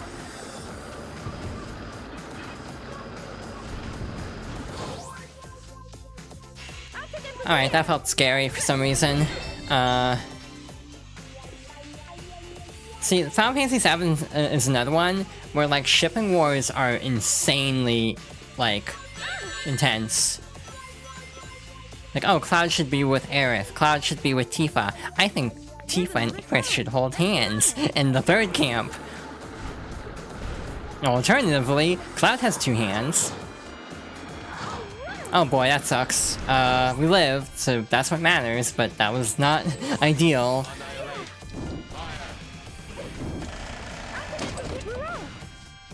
Yeah, Cloud should be with them both. I can't make this joke, it's a spoiler still, dang it. I wanted to make a joke about another game that actually did do the polycule route, but I can't say it because it's too recent. If you know, you know. It was all over Twitter when the game came out. It's all over if you fall. Alright, okay, we're alive. We're surviving. So far so good. And again, I do think generally this is strangely easier than Team Sonic's well section, just because you don't have to do platforming. You just have to, like, you know, fight a bunch of enemies. So it actually feels easier in a way. Except you still have to deal with the stupid ghosts here, so that sucks. Also, yeah, sorry, we're back in the bitrate dimension. It's interesting how much shipping discourse can be solved when people remember polyamory exists. Exactly. It's like... He says a fun game. I just hate this part because I know no one can see what's happening right now, because it's just gonna be a blur. Like, it's just gonna be, like, crunched to hell and back. Okay, but yeah, we don't have to do any stupid homing attack chains, so we're fine. It's really easy. Wait, was that this thing I was supposed to do? Or do I have to do more? Sorry, I don't remember this. Trying to get an A rank is bad enough, yeah. Oh, I just thought of a joke. How many people know Superman lore? So I guess we're entering the Phantom Zone instead of the Phantom Zone. I'm probably over-explaining this joke now that I'm saying it like that.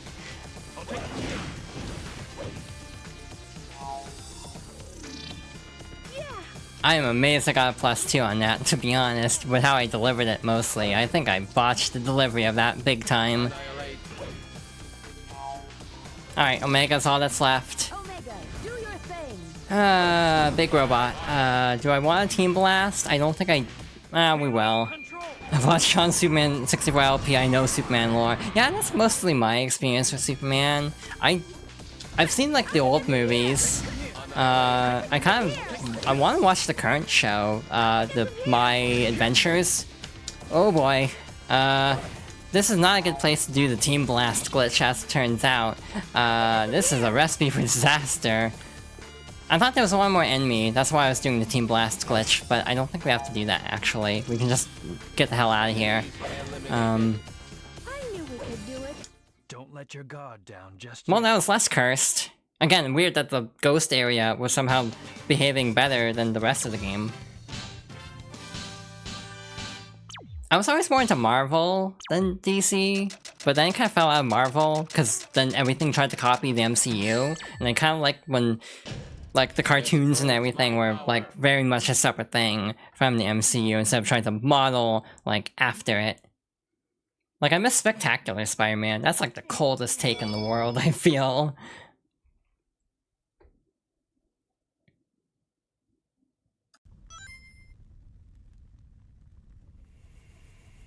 What do you think, Omega? Sensors jammed. Real Eggman ID not possible. We'll just have to find out, won't we? What's the matter? Cold feet? Well then, here I come. Get them. No time for messing around. These days, I think the only, like, Marvel thing I really engage with is, like, the Insomniac games, and even that, I haven't played Spider-Man 2, just because everyone said, wow, this game's kind of short for a $70 game, so I'm waiting for a steeper sale on that. I also watched a bit of X-Men 97, but I never finished it. Kinda got distracted and never got around to getting to the end of that. But like, I think about the Square Enix, like Crystal Dynamics made Avengers game and how much everything just felt like legally distinct MCU, and that just kind of killed the game because it didn't have its own identity after, you know, everyone was already burning out because, you know, Endgame and Infinity War had happened. This is kind of dumb. When the cameras are slow, I'm trying to like walk onto enemies. Did I get the bird enemy? I did, cool. This is stupid, I'm just gonna Team Blast. This is like getting out of control very fast. Alright, we have... Oh boy, this is stupid, why am I like this? There we go. I just wanted to Team Blast because I have no clue what's coming up next. I don't remember this stage. Good thing I did so. Again, we have time to kill. We have like a bit until the next round of enemies come in. Ah! Okay.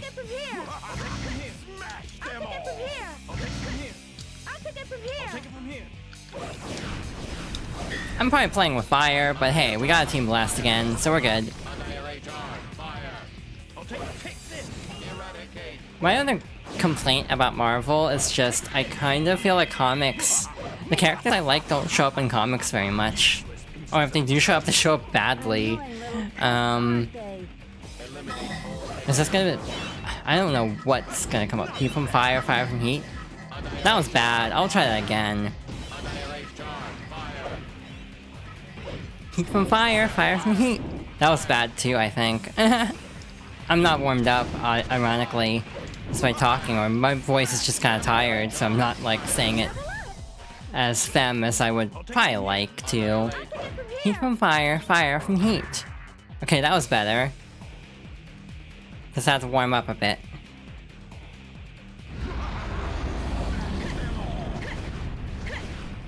That's the first time I've said it on stream somehow. I'm pretty sure, at least. It's like, I'm almost surprised it hasn't come up sooner in this, like, community.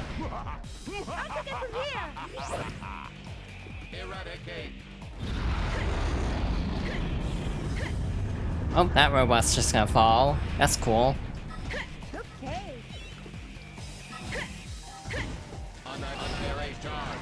Ah, I don't like that. Oh, ooh, I really don't like that. Please have an active, invincibility frame. Okay, cool. We're fine. We're good. No problem. Everything's fine. Basically, I was worried about falling off the platform and also getting hit by the hammer off the platform. So yeah, a lot can go wrong. And again, there are no checkpoints in the enemy rushes, so yeah, don't die, basically, is my best advice, because then you have to do everything over again. Oh, we have the ring steely guys now. That's bad, I'm just gonna do this. Again, I highly recommend the Team Blast glitch. It's just press B and Y at the same time when you're in fly formation. It can definitely make things a lot easier if you just have the ability to easily charge Team Blast. Again, it even works in the final boss too, so it's shockingly easy to get an A rank in the final boss of the game just by doing that glitch 5 times. We're just still level 2, which sucks, because then this takes forever. Yeah, this part here sucks as chaotic, so you have to use the cannons to like fire at enemies off in the distance. It's really annoying, actually. But that's a story for next time. Again, I don't know if we're playing Sonic Heroes on Wednesday. I might pick a different game. Either Guilty Gear, start that whole marathon I'm planning, or maybe something else. Not quite sure yet. I guess my fear is I'm worried people will be interested in me playing Guilty Gear because I'm like not good at it. I don't know, like, how impressive it'll be when I'm just, like, not good at the game. Oh boy, okay.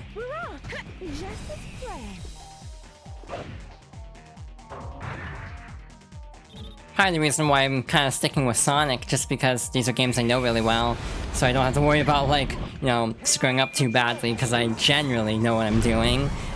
Though this particular stream might, you know, imply otherwise, with how much cursed shit has been happening all night.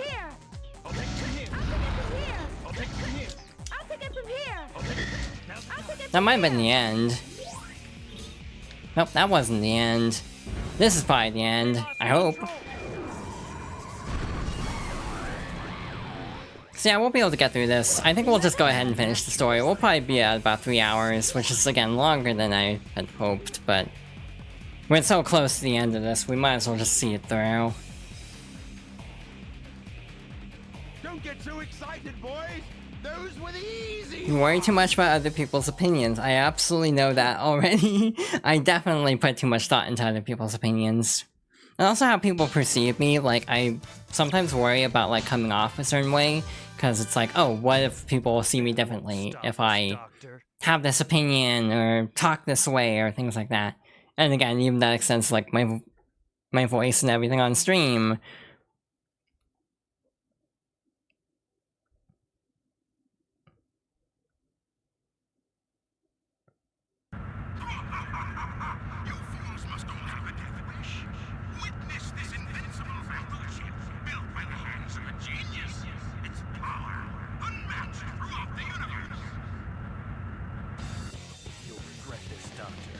Even if I'm not real, I'm still the ultimate life form, Shadow the Hedgehog. It's really polite of them to just sit there while Shadow's monologuing. I mean, I say this joke now, but that's like a lot of Shadow the Hedgehog's cutscenes. It's just people watching Shadow monologue. Again, not a complaint. I think Shadow has some amazing cutscenes, actually.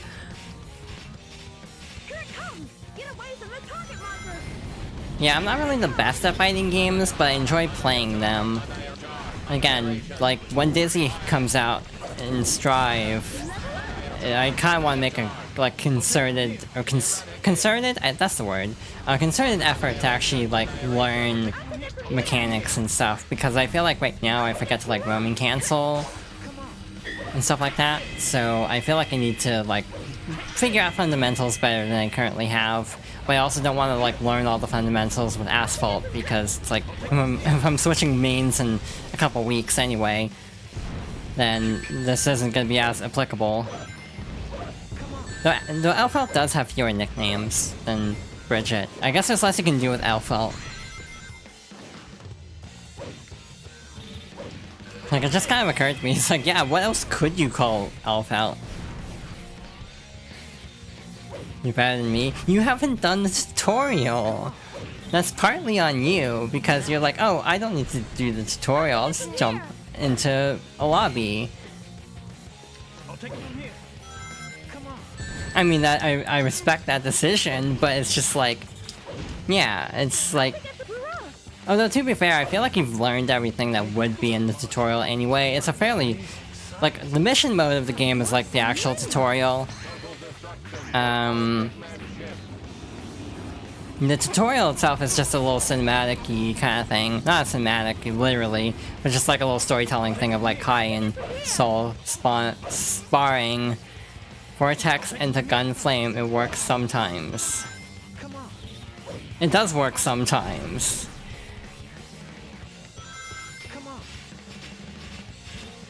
No, to be fair, I haven't even done all the missions in Strive. I'm missing a few in Hell. I think that's the last area is Hell. It sounds really weird out of context, but I want to say that's like the name of that zone. But some of them were just like, I don't know how they expect you to like just block 5 times in a row. It's like, that feels kind of like a tall ask.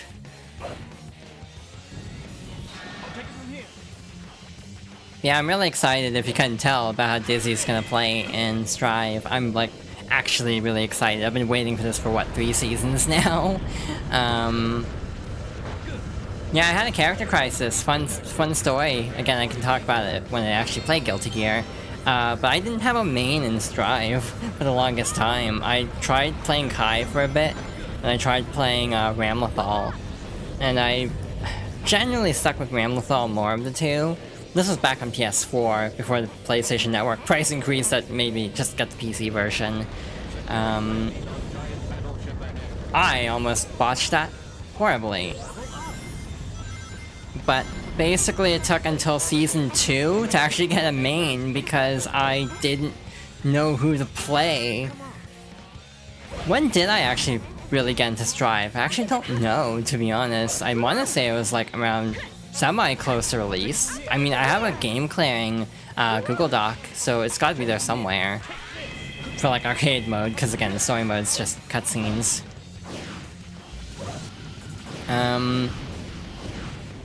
But yeah, it took until Bridget got added for me to actually like settle on a main, and even then, I still play Bridget periodically, but I don't feel like I ever like super learned the character.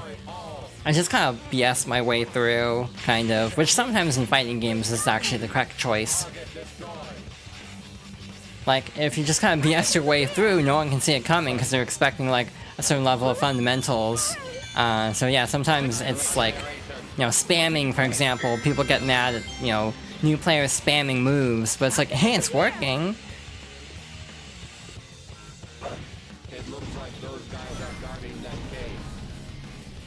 But then I actually, like, really tried learning Elfelt's moveset because I played Noel, Vermilion, and BlazBlue a lot. So, because they gave her, like, a Rekka, basically, that's very similar to Noel, I was like, okay, I'm gonna try to learn Elfelt. And that's kind of who I stuck with, for the most part, until now. And that was just kind of me biding time until Dizzy got added. And yeah, I mean, I fully acknowledge the potential of I might, you know, start playing Dizzy and completely hate her moveset. That is definitely something that could happen. But I would like to make an effort to try to learn Dizzy in this game, because I did enjoy playing as her in my brief time in Xrd, and because I'm planning this potential stream series, I've been playing her a lot in X and X2, and having a relatively good time. You have too many Strive mains, that's fair. It's actually good to have a lot of mains, because some you need for like counter picks. Like Abba, for example, is a character that plays so specifically that you basically need like another character against certain matchups, because like on the competitive level, it's like, what do you do against like Happy Chaos as Abba, who's like one of the slower characters? And it's like same with like, you know, Potemkin or Gold Lewis. Like, how do you counter that? And the answer often is just play a different character for that matchup. May, Testament, Bridget, Asuka, and Elfelt. I would like to learn Testament at some point. Just because I find Testament a really fascinating character. Another thing, I kind of wish I could have streamed sooner, just so I could have done like this idea for every character, like go through every Guilty Gear game story mode when the respective character drops. Because Testament has a really fascinating story. Like, they're basically manipulated by justice into hating humanity.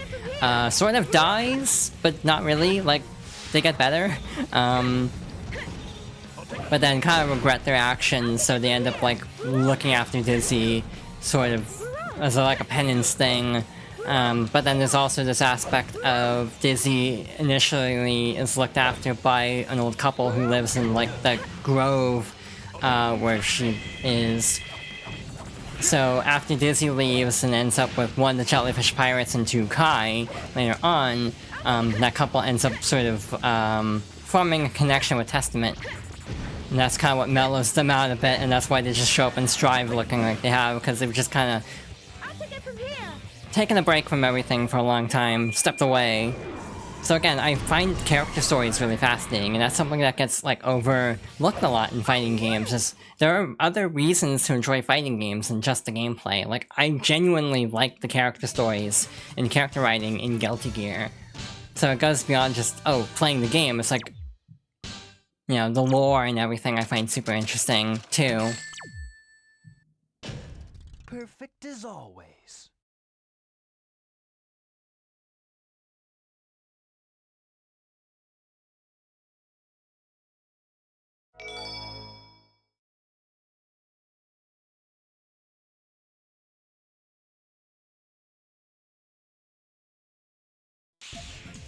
I'm feeling a bit uneasy.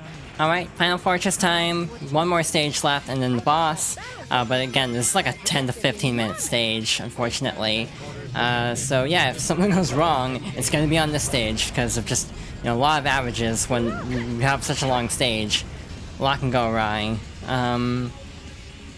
Yeah, I mostly just stuck with, like, Bridget after she got added, and then, again, I tried to learn Testament, didn't quite mesh with gameplay, for whatever reason. I think now that I understand fundamentals better, I could enjoy Testament's gameplay a lot more, but now I'm just kind of locked into specific characters. But I would like to dabble more, because I really haven't played much of the roster, to be honest. Like, for a long time I wanted to learn Giovanna, but I didn't quite understand her gameplay, to be totally honest. This is a problem. Yeah, this is definitely a problem. Definitely not a good start to this stage. Well, we're only a minute in, so that's, like, if we're gonna have a scrap like that, this is a good time to have it, I suppose. Alright, so maybe they're expecting us to use Hero or Speed Formation. Okay, that was scary. Yeah, the Dark Story expects you to do a lot of weird tricks like that to get through, and I don't like it, to be honest. Even as someone who's played this game a million times, I don't really like doing all the intermediate tricks, because they're just very scary, because Sonic Heroes is a game, as we've witnessed tonight. A lot can go wrong, a lot can just not work as intended, so here's the thing that's really complicated and specific that you have to do. Pray it works. And that's just kind of how a lot of tricks work out in this game. It's something I feel about Sonic Adventure 2, but you don't notice it in the main playthrough, you notice it more once you get to the, missions, like the hard mode missions. Like, oh, you know, as Sonic, you have to do this, like, specific light dash over a pit in order to survive. That's not a problem in the main game, because they always have fail-safes, but in hard mode, it's like, oh, you also have the bounce bracelet, so this, like, move could just kill you if the game decides to do the bounce attack instead of the, light dash. That happens a lot. Oh boy, where am I? We're fine, but that was not pleasant. And that's just kind of how a lot of things have been going in this. It's just, technically we survived, but that was definitely scary, because definitely might not have been able to recover from that particular instance. So now we have this, like, gold robot. I always thought this looked like a bird, personally. I'm not sure what it's even supposed to be fair. But it always just struck me as a little bit bird-like, like a beak. So yeah, not quite sure what this is supposed to be. So the switch to the lasers is actually up there, so I don't think we even need to fight this guy. But just get him out of the way anyway, and then go up here, flip the switch, and move on. Alright, so far so good. Other than that one little mishap, if we can avoid any mishaps at the end, like we have with Team Sonic, or, yeah, Team Sonic, that'd be nice, but again, so far it hasn't been boding well. Yeah, in terms of other fighting games even, I don't really play that many, which is something I've been thinking about trying to fix in the future, because, like, I mostly just play Guilty Gear and, like, a little bit of, Blaze Blue, but even then I kind of fell out of Blaze Blue after a while. Been meaning to get back into it. I have most of them, I'm pretty sure, except, like, Cross Tag on Steam. Which is fine. I see a spider, but unfortunately I am currently playing a video game, so I cannot deal with them at this moment. At least it's a small spider, so it's not that big of a deal, but would prefer if there wasn't one in my line of sight right now. It's weird, like, spiders are so tiny. Well, at least, like, you know, this kind of spider is really tiny. It's like, arachnophobia in my case doesn't feel like it makes sense, because, like, why am I afraid of tiny spiders? It's like, they're not gonna hurt me. They're probably more afraid of me than I am of them. And yet, a phobia. This weather. could be an omen. You're thinking too much. You're thinking too much. That's a very fascinating response.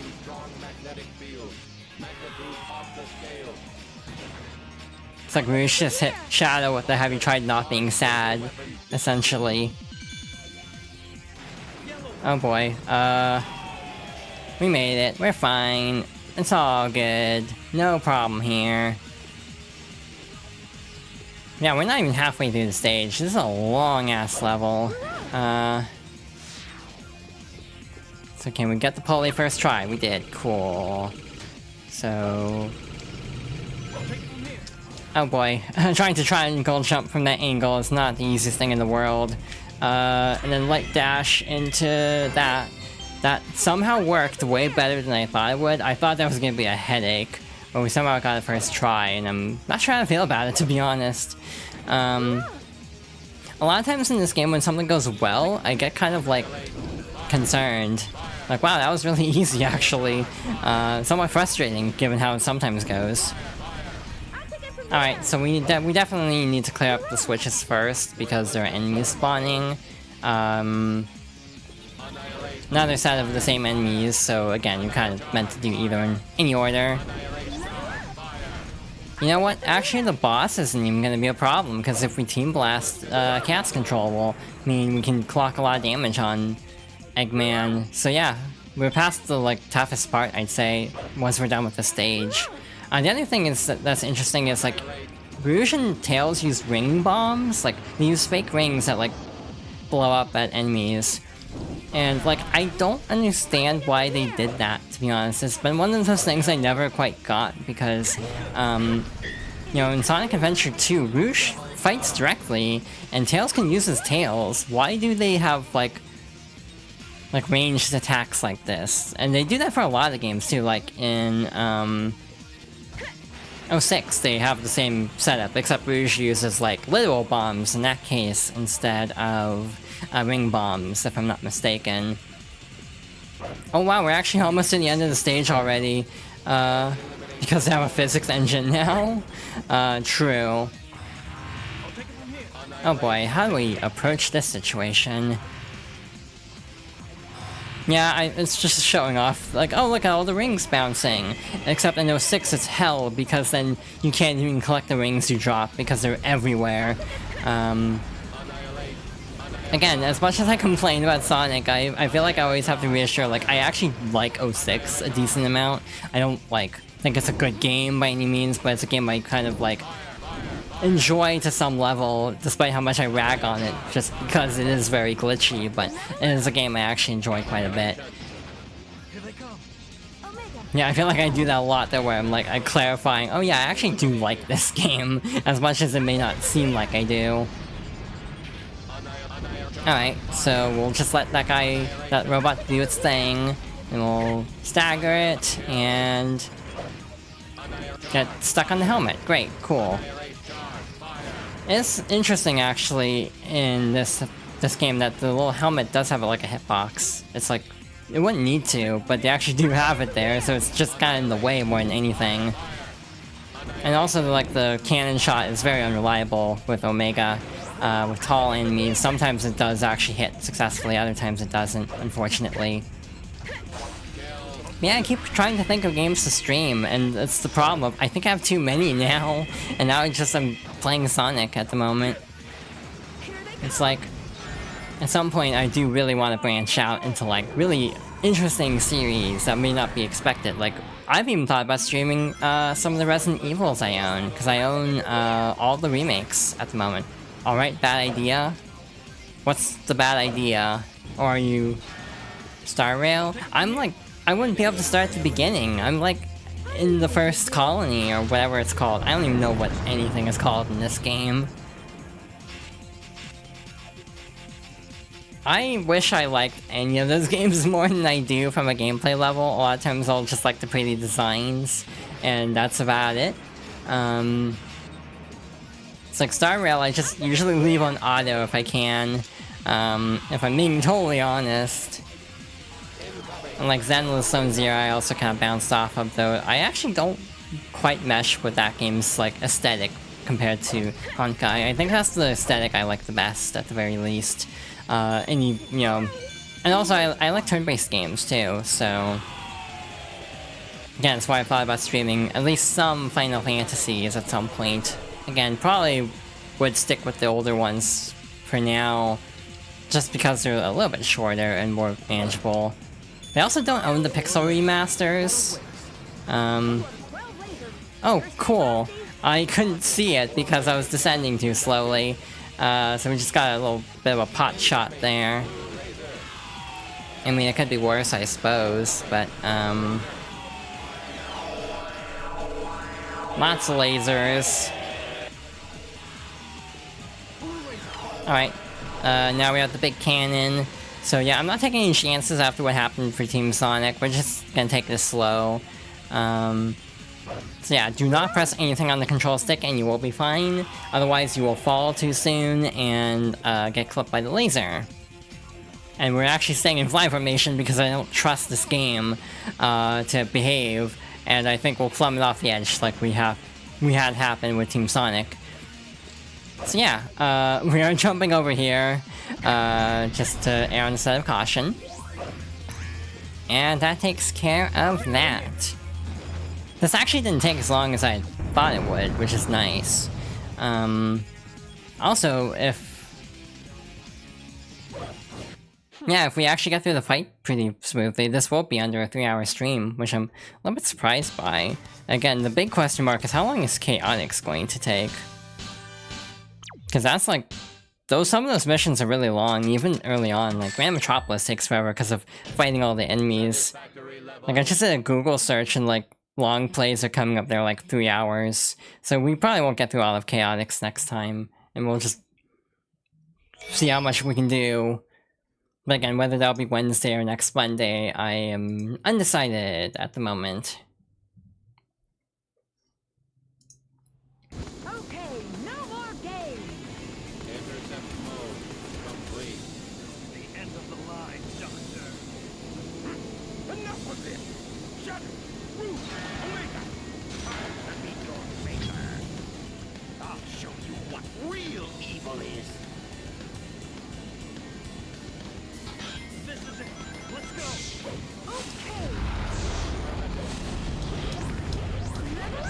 Alright, boss time. I actually got the Team Blast glitch there. Last time with Sonic, we were having a lot of trouble with that. Also, it's weird that this is the boss for the handheld side of Sonic Generations 3DS. Like, it doesn't really make sense, to be honest, that this would be the handheld representative. So yeah, we're just kind of cheesing this a bit, because we can. I also waited for him to specifically use his move with the shield lowered, so we actually have a clear shot at Eggman himself, so we can just clock a lot of damage right now, hopefully, if they don't keep dying, which seems to be a problem right now. Yeah, that was less effective than I'd hoped, to be honest. Because they keep blocking onto the other enemies. I think they are called, like, the Egg Falcons, actually, so I think they are meant to be birds.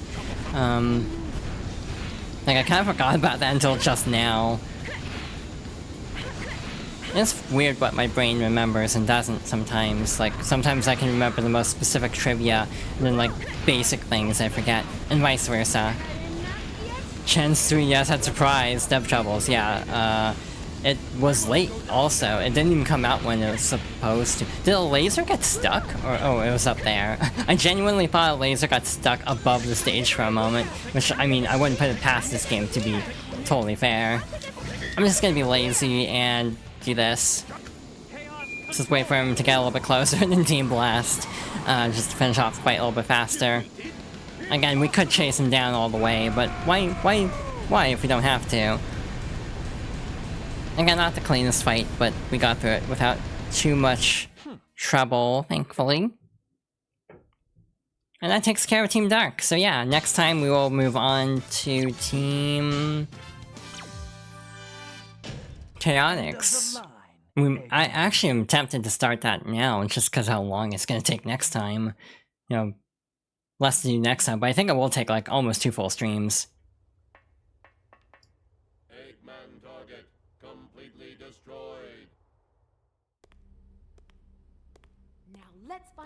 secret treasure.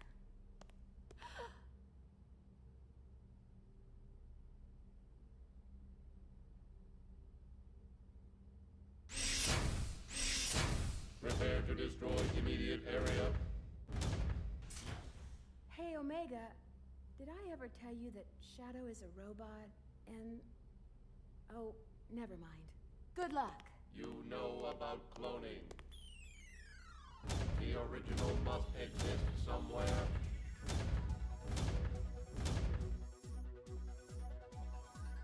All this for what? Nothing? I might as well go look for that Master Emerald, since that irritating echidna is here. Some things never change. What are you saying? What else is a famous president supposed to do? Fun story about a lot of the cutscenes actually. In the cutscene viewer, the song doesn't play because it's not going into the credits. So in this case, you can actually hear some of what she's saying to Shadow at the end. It's not subtitled, I don't think, still. But you can make out some of it, which is a nice detail. Yeah, is Shadow a robot or not? That is the big question. Again, if you want to know the answer to is Shadow a robot at this point, you need to sit through the final boss of Shadow the Hedgehog and survive for 8 minutes. This is not an exaggeration. This is actually how it's revealed.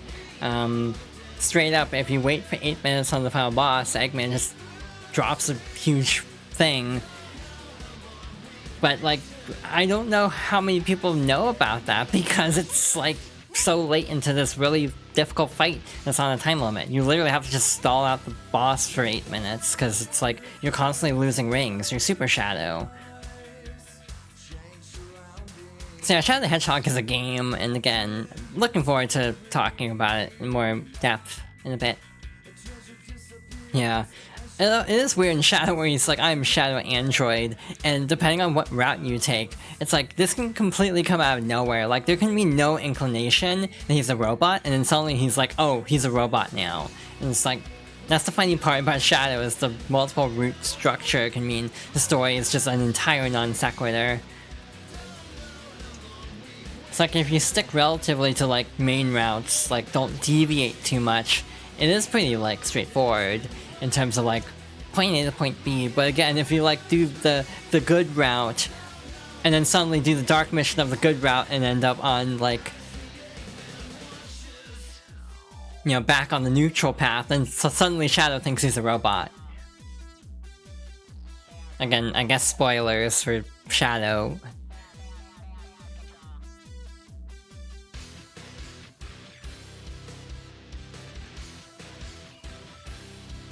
I also feel like I've run out of steam, so I do think we should stop after this, just for my own sake, because I am very tired.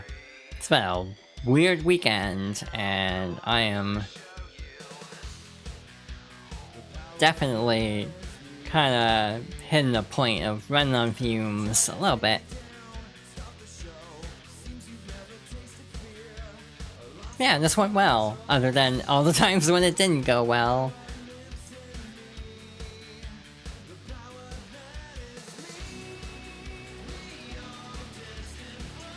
Just sometimes the game decides to throw in a few little tricks.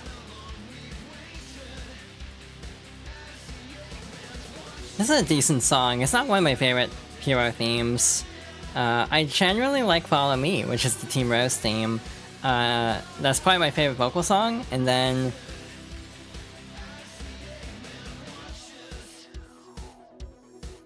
I think what I'm made of is my next favorite song in this game.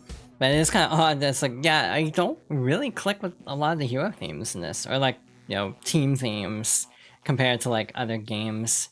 They're not bad by any means, but I almost feel like they're so hyper-specific to the character, they don't stand on their own as much. Because, like, you know, this one, for example, is very much about Team Dark, so it's not as, like, outside listenable compared to, like, Follow Me, which is, you know, not specifically about anyone.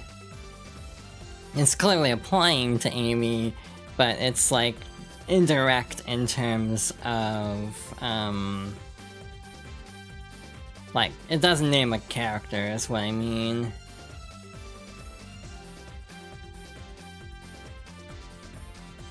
Alright, so that went okay.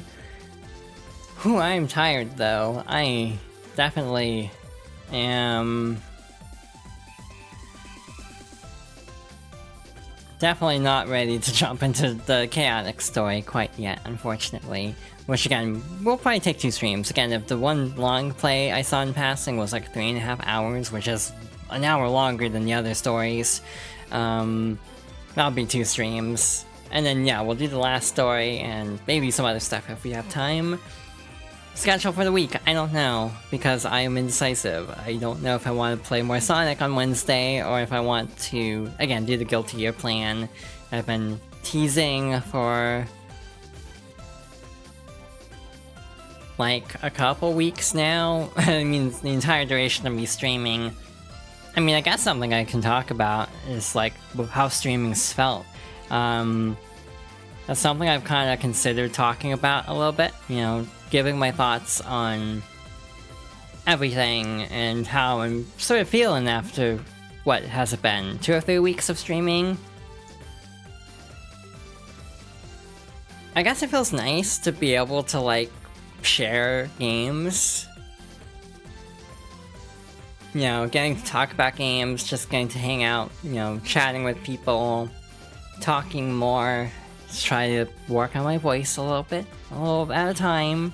Though I do feel like a lot of times I slack on it. And just, yeah, in general, it has been an interesting experience. And again, VTubing is just very nice because I don't have to worry about, you know, physically appearing and, like... I almost feel like, for me personally, I would want to be on screen in some capacity, just... I don't know why I have that inclination. But it is nice to be able to have, like, VTubing as an option. I know, like, a lot of trans people go into VTubing, because it's just a way to, like, represent yourself the way you want to be seen. So yeah, it's been nice. Again, support-wise, I never thought I'd get to this point as fast as I did, and I do appreciate everybody's support. It does mean a lot to me. I know I say this every time, but again, it's like... yeah, we're only 3 away. I was not ready for this. I had affiliate plans, like, you know, special celebration stream, and I've been putting off finalizing some details, and I'm like, oh, I'm gonna have to finalize that really soon, huh? Because at the rate we're going, it could be, like, pretty damn soon. Which is, like, both kind of exciting in a way, but also kind of terrifying at the same time. Because I almost feel like there's more, pressure? If that makes sense? Not that it's gonna change anything, other than, again, maybe I would try to look into getting some kind of emote set up. Which will be nice, because if anything, I want to be able to use cute emotes. I don't know about, like, commissioning or anything is a thing, especially because of, like, dead name stuff. It's always the problem of, like, legal name. You know, dead naming myself to commission somebody, but again, it's like, having started streaming and getting to know a lot of people in the community that I have, let's be real, there's no shortage of artists. So I'm sure I can make something work there. But in general, it has been interesting. Again, even if I get to this point, it's not going to change anything for now. I'm still not expecting to ever be like a big streamer, just kind of like a small casual hobby, maybe again go to more times a week just for the sake of getting more progress in games for one thing. But also more variety, because again, we've basically just played Sonic at this point. So again, I have a lot of plans. Too many, probably. Because I keep thinking of more games that's like, oh, it'd be cool to play this game. Oh, it'd be cool to play that game. Like, what if I just stream all of the Ace Attorney games? That's a mistake, they're like really long, and there's like 10 of them now, that the collections are all out. Or like recently, just today, I was like, what if I stream Ghost Trick? But it's like, oh, but I've already played Ghost Trick, I know the plot twist, so it won't be as cool. But just as a way to like show other people Ghost Trick, because it's a really good game. again, like I was talking about earlier, it's like I suddenly felt this feeling of like, oh, what if I start playing through the Resident Evil games? Because I love 2 Remake, and I love 4 and 4 Remake.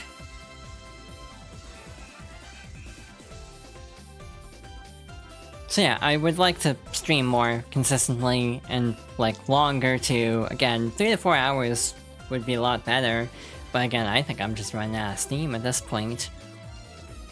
I just figured we're almost 2-3 hours, so I might as well just like see if I can make it that much. Make it to that point. It's only like a few minutes away. But yeah, thanks everyone for hanging out, for stopping by, lurking, chatting, for the follows, for the good company, and I can't thank everyone enough. Yeah. Brain is not wanting to cooperate right now in terms of forming thoughts. Yeah, like I have a whole debut planned if I get to this point, which is like, I'm actually glad I made the slides already, because it might be relevant more, like, quickly than I expected. I made a joke in a server one time, like, Star server actually, I made a joke about, like, Smash or Pass, but what if it's gender or not gender? So, like, I've thought about doing something like that, for, like, a fun, like, affiliate kind of celebration-y kind of thing, or just, like, you know, tier lists, or just, like, things to better establish, like, my interests, basically. To kind of, you know, talk about the things I like, in more of a, like, conversational setting than over a game where I have to, like, split my brain between multiple places at the same time. So yeah, I feel like I'm just rambling at this point. I was kind of hoping to get a raid in, but on the other hand, it's like I don't know when the person I would want to raid tonight will be live, because their schedule is very unpredictable, shall we say. So I have no clue when this will be, and I could be stalling for another hour for all I know.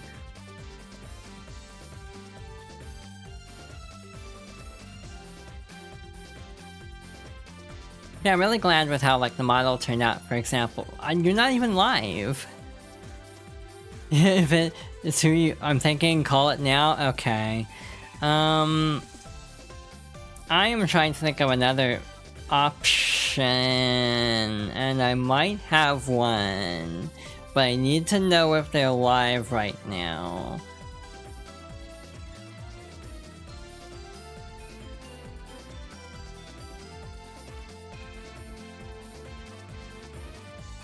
Yeah, we're all, like, the stream's only like 3 minutes to 3 hours, so I might just sit around for a bit just to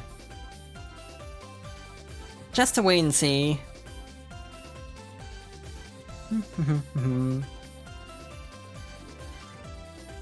Yeah, I feel like I already shared all my thoughts about, like, this sentimental streaming process. In general, it's been this weird feeling. 2024 has been an interesting year, and maybe I'll talk more about it in the future, like an end of year kind of recap kind of a thing, but it's a weirdly sentimental feeling, because I started out this year so gradually kind of trying to crawl out of my shell a little bit, and I feel like, you know, now I'm finally at a point where I am streaming and everything, and it feels nice being able to be more out in the open, I suppose, with myself, with my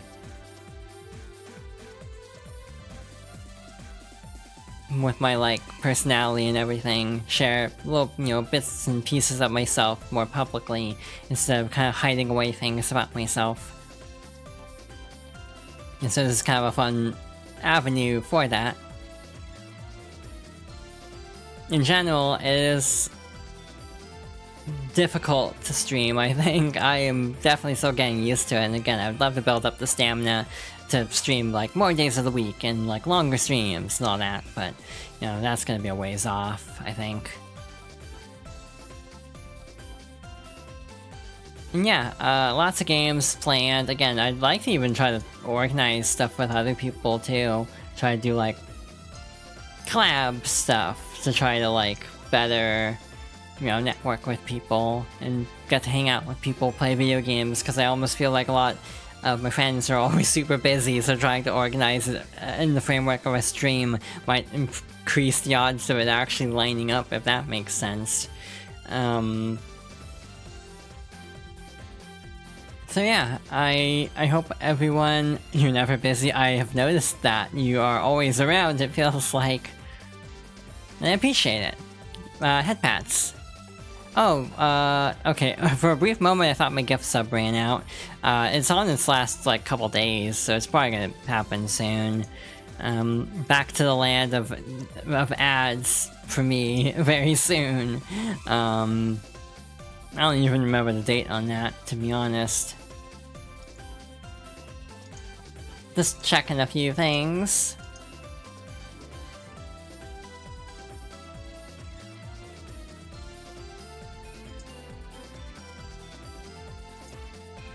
So yeah, hello, VTubers, thank you. You got far? Yeah, so this is like stream 3 of this. We've been basically doing like a stream a day, or like a story a day, but Chaotix is gonna take a bit longer. Gorgeous, thank you. I appreciate it. We were just wrapping up though. I'm just kind of vibing right now, because I was like seeing if I could hit 3 hours, which we just did. I don't think we're gonna do a raid, unfortunately. I had someone in mind, but apparently they're not gonna be live for a little bit, so I think we will just call it here. But thank you all for stopping by. I hope everyone has a good rest of their evening. Next stream will be Wednesday. What it will be? Hell if I know. I will decide then. Yeah, take care everybody.